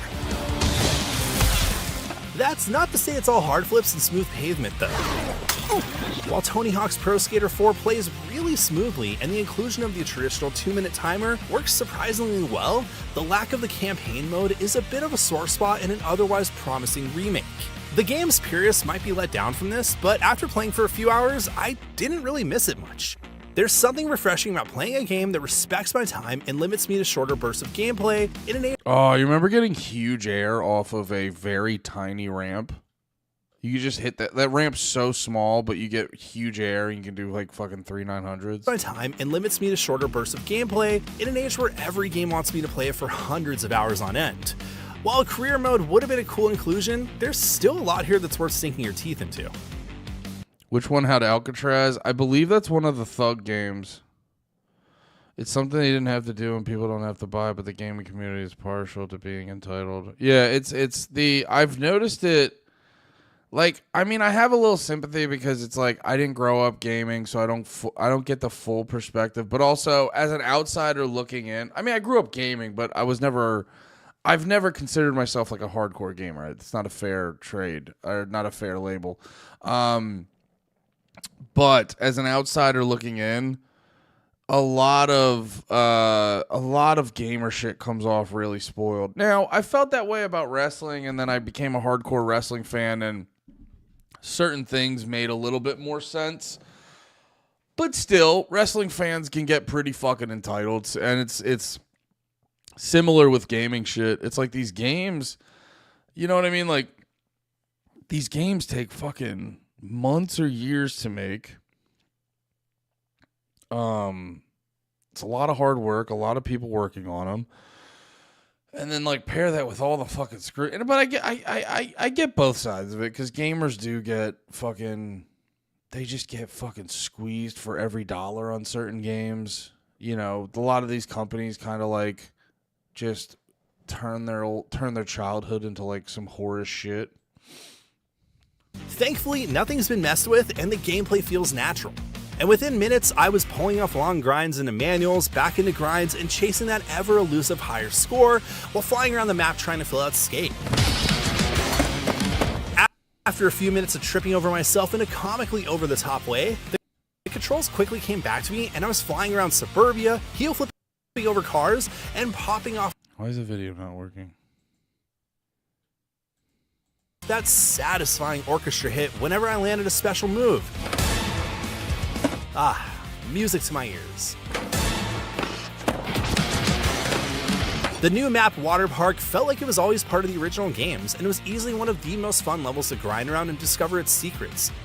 Tony Hawk's Pro Skater's addictive gameplay loop kept me wanting more whenever the timer ticked down to the last few seconds, and I frequently found myself quickly hopping back in for just one more run. In a time where it seems like every game from the early 2000s is getting a modern facelift, Tony Hawk's Pro Skater 3 and 4 is shaping up to be a welcome addition in a year full of excellent remakes and remasters. From its faithful recreation of what made the PS2 era classic so memorable, to its modern quality of life improvements, excellent soundtrack, and overall love letter to the series' early days, Tony Hawk's Pro Skater 3 and 4 is very much something that should be on your radar if you're a fan of skateboarding, enjoy action sport games, or just want to play something that's simple and fun. It might be the easiest kickflip you'll land all year.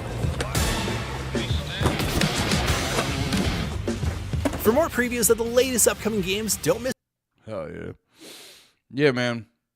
I get it. It is a bummer. It is a bummer, but it's also like, I don't know, dude. Don't be a crybaby about it. You know what I mean? It gets to a point where it's like, yeah, just don't be a fucking crybaby. It would be sick if they had the regular career mode in 4, but it's a $50 game and they're giving you all the levels remastered, and it's like they'll figure out something new for you. They'll figure it out.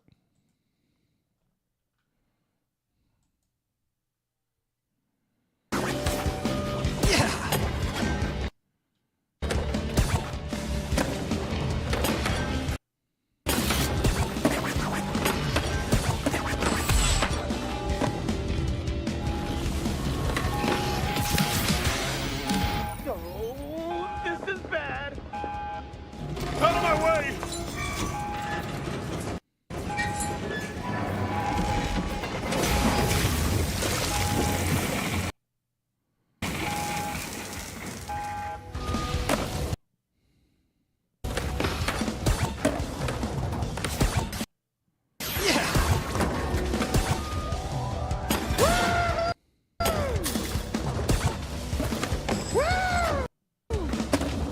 Oh, wait. Look at this. Alcatraz was in 4. I was wrong.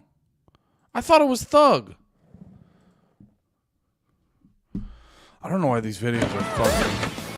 I don't know why these videos are fucking freaking out right now. Let's bring it down a little bit. Save me, Rick! Quick,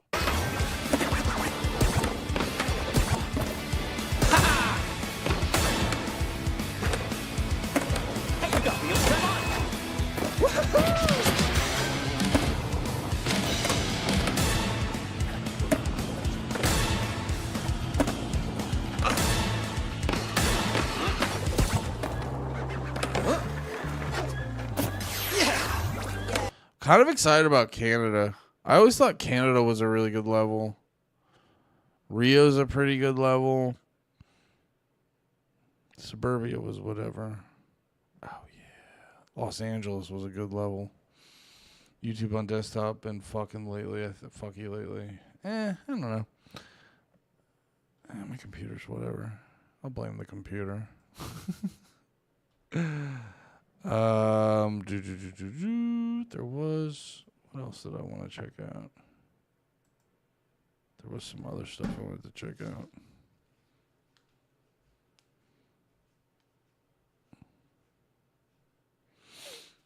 No, I don't know. There was this. What the fuck was this? Endorsing it, because whether we like it or not, Israel is pulling the entire globe into this conflict. Our own politicians are pulling us into this conflict by funding it, endorsing it, and passing speech laws in America if you question it. And the ultimate tragedy of this genocide is that in many ways, it's only possible because this one cowardly, evil man would rather watch the whole world burn than face the consequences of his corruption. He would rather tear down Israel's democratic system, the only democracy in the Middle East. He would rather let his own people remain in Hamas captivity, rather let his own people continue to die in war, his own economy crumble, his own nation and people's goodwill evaporate all around the world, than face justice. Benjamin Netanyahu has opened the gates to the most vile, supremacist, fascist wing of Judaism to take power in Israel and to slaughter Palestinian men, women, and children. He has opened Pandora's box and crossed a line we will never return from. And he's doing it all just to save his own pathetic skin. But his cowardice is being used by extremists in Israel to achieve their own messianic goals. It's being used by deep staters around the world to profit off another forever war. It's being used by the surveillance state to test their dystopian technologies. And it's being used by the ruling class to further divide the people. Ultimately, I hope that we can move this conversation to a mature enough place where Jewish people around the world can have a bit of a reckoning with the reality of their national project, the reality of how their own religion can harbor extremist views, just like the Arabs that they are so quick to point the finger at. No group of people is beyond criticism. He does look Dr. Disrespect out of the 100%. He's Dr. Disrespect out of the costume. What did I say? Context?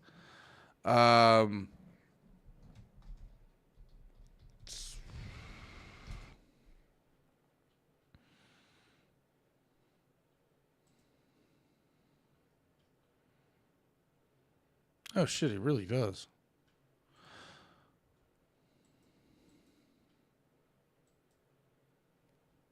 Same fucking God. I was about to make fun of mustaches, then I'm like, Gardini looks pretty good in it. Shout out Guard Dog.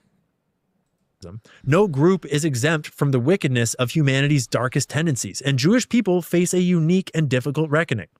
If Jewish people want to maintain a strong sense of national identity and unity, what happens when members of your tribe commit atrocities for corrupt reasons and then turn the world against you? When Jewish people group up around that identity, what happens when people notice and say Jewish people are conspiring against the rest of the world? How do you reconcile these things? If Jewish people are going to maintain such a strong global identity, to me, it seems that the burden falls to them to a certain degree to hold all other Jews to the highest moral standard. Or else, how can you blame people for collectively blaming Jews when it is Jews who group up collectively and defend the actions of a man like Netanyahu at any cost? And I know a lot of Jews don't do that. A lot of Jews think critically and are outspoken about the corruption in Israel and the insanity of its current course of action. The way that I see it, just me, all Jews are individuals, and they should be treated as such. I would encourage Jews not to treat Israel as an infallible project. Israel has committed many atrocities and has much to answer for. Tying your identity to a corrupt government is a horrible idea. As an American, my job is to loudly criticize my government for its crimes, and I call for it to do better. I would invite Jewish people to do the same for theirs. Because with every dead Palestinian child, the world turns more and more against Israel and those who stand with her. Violence and hate only begets more violence and hate. It was that cycle of violence that got us into this mess. And the only way out of it is with Bibi behind bars. Hell yeah. It's probably all that Qatari money. I agree with Kim. To this day, I call it Twitter. I type in Twitter. You will not get me to call it anything else. X is the gayest thing ever. X is so gay. It's so fucking gay. Elon, you had a great name for an app, and now you made it some gay horse shit. You're a pussy. Eat my asshole. There's a good Iran-Israel video before.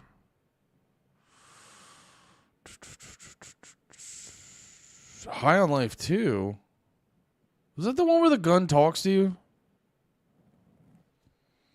Babe, what's wrong? I'm sorry. I've just been so depressed lately. You know, it would fix everything. Humanzapren.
Yeah, humans are barely sentient. Scientists have done studies, and their brains are like half the size of ours.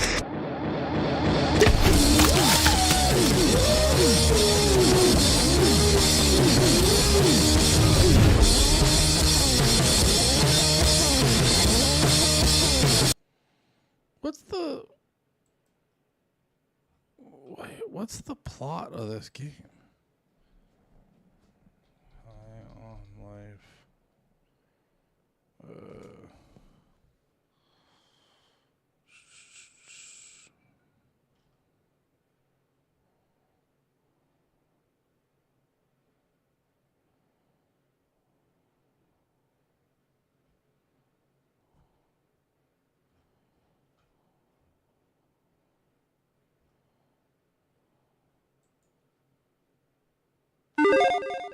Hey, welcome back to another episode of Before You Buy, the show where we give you some straight-up gameplay and our first impressions of the latest games releasing. Hi, folks, it's Falcon, and today we're looking at High on Life, the latest game from developer Squanch Games, the guys who made Accounting Plus and Trover Saves the Universe.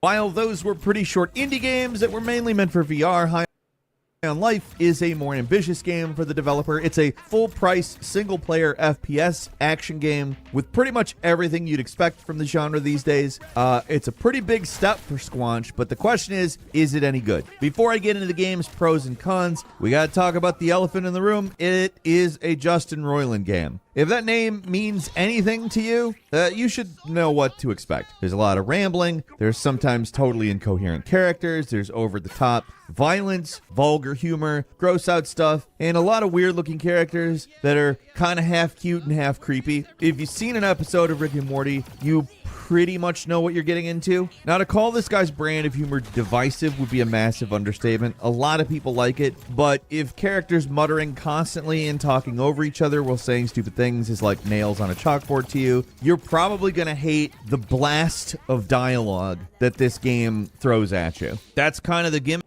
I tried to play the first, but got tired of the Rick and Morty-esque humor. Yeah, I was wondering if it would hit some shit like that, where you're almost like, because I saw parts of it and I was like, oh, this game looks really funny. But I was like, oh, if I have to play a video game length episode of Rick and Morty, I go, that might be complete overload. of the game.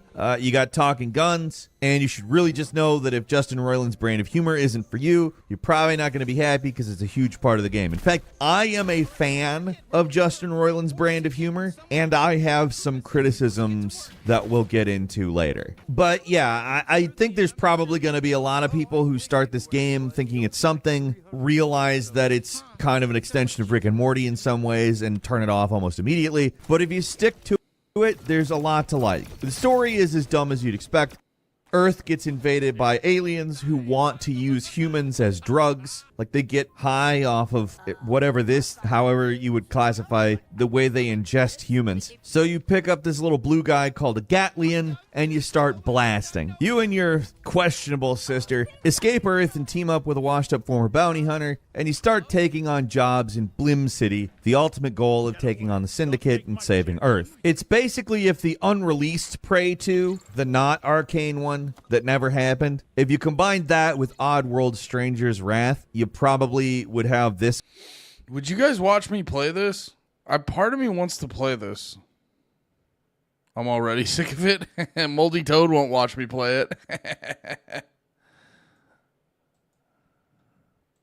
Game, at least accounting for Justin Roiland. So taking on bounties earns you money, which you can use to buy upgrades for your suit and guns. And as the game progresses, you can unlock new movement powers like a dodge, a grappling hook, because every game needs a grappling hook now, and I'm not complaining about that. There's a jetpack too, and a wall run. The constant flow of new enemies adds a lot to the game. It first starts off kind of basic. You're basically just... Yeah, maybe we try to play this. I think that'd be fun, actually. Walking around in a place, shooting at guys with your little pea shooter. But by the end of the game, you're flying around, swapping guns on the fly, and going absolutely nuts on entire squads of enemies. And it works. You get a lot of movement powers in here, which makes the exploration some of the best parts of the game, actually. Instead of being stuck to linear levels, each planet is kind of a semi-open world, which you can explore and find treasure chests, collectibles, and warp crystals. There's stuff hidden all over the place, and you can easily... Hell yeah. Hell yeah, dude. Maybe we check that the fuck out.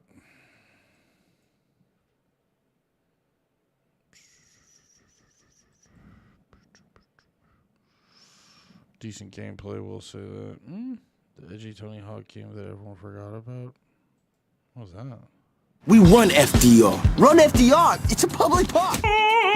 When I first started working on this video, the last thing I expected to find was the wildest Tony Hawk game I've ever played. It has the most jarring aesthetic I've seen in the series. It's surprisingly fun, and it's not even originally the game I was making this video for. If you grew up with the Tony Hawk's Pro Skater series like me, you're familiar with the Quadrilogy and some of the later spin-offs. You're probably also familiar with the EA Skate series, a realistic take on skateboarding games that was a breath of fresh air coming from the heavily arcade-focused gameplay of Pro Skater. Anytime I think of EA Skate, I'm reminded of the very unfortunate downfall of the Tony Hawk games. Tony Hawk Ride was a weird spin-off that you played with a plastic skateboard, an idea that probably shouldn't have left the R&D phase. Pro Skater HD was a crapshoot remake, and Pro Skater 5 was a middle finger to any audience still waiting around for a new skateboarding game. These were later games developed by studio Robomoto, who took over after Activision kicked Neversoft to the curb. Or at least that's my assumption. Fact check me in the comments if I'm wrong about that. Of course, in recent years, Vicarious Visions brought us a banger of a remake, and were rewarded with their talent being absorbed into Activision Blizzard and having their studio shut down. But every time I think of the weird twists and turns that the series took in the later years, I think about those later games that I never got around to giving a chance. When I was glued to my OG Xbox as a kid, I spent countless hours playing Pro Skater 4 and American Wasteland, but by the time I got a PS3, I was too busy playing COD to give those later games a chance. If I did find myself playing a skateboarding game, it was when I hopped on my friend's copy of EA Skate, which admittedly made me forget that any other games were an option. Well, I was reminded when I saw how bad Tony Hawk Ride looked, but outside of that, I had just kind of completely given up on the series. But the choice of not keeping up with the series has always left me with this burning question. What was Neversoft doing to keep up with EA Skate at the time? Were there any games worth rekindling my love of the series over, or was the decline of the series the most obvious reason to stay away from it? These would be the questions leading me in to look into what I missed.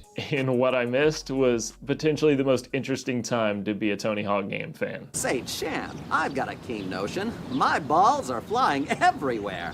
How about you shag 'em for me? The last Tony Hawk game I played was American Wasteland, but if we fast forward to the very next year, the next main game we would get would be not this one. Yeah, within a year we got 2 Tony Hawk games, one being shovelware tier garbage, but the other one being a little more interesting. While the other one was a little bit more of a spin-off by a different studio, this next game would be the next main game from Neversoft.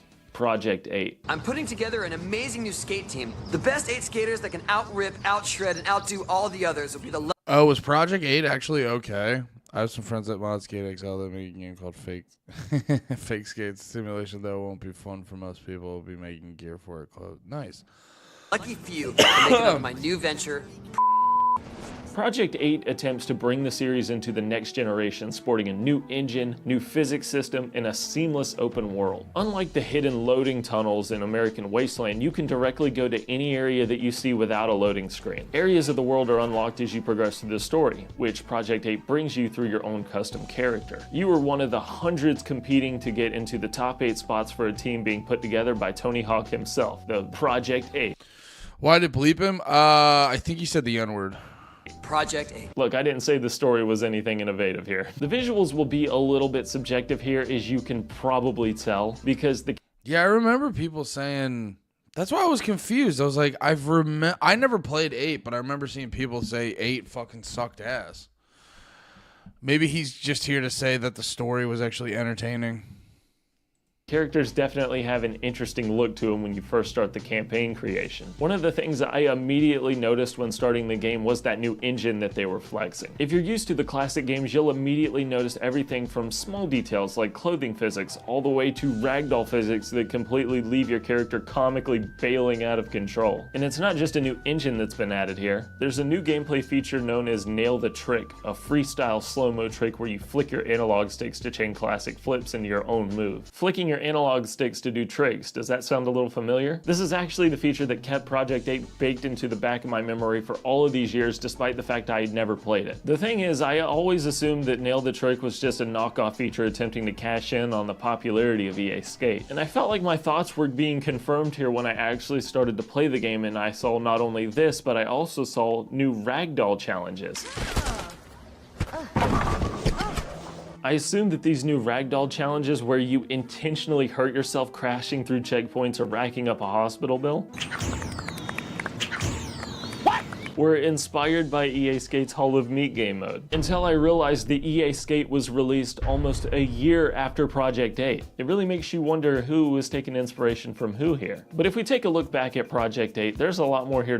Alright, this sucks ass. This sucks ass. Guys, really great stream. Thank you for hanging out with me tonight. Had a lot of fun. We learned a lot about Israel. Death to the infidels. That's probably a thing, right? September 14th, your birthday? Hell yeah, dude. Happy early birthday. But great hang. Glass Israel. Hell yeah. Sorry, I didn't mean to abruptly leave. But I love you guys. Thank you for hanging out. Have a good night. Bye.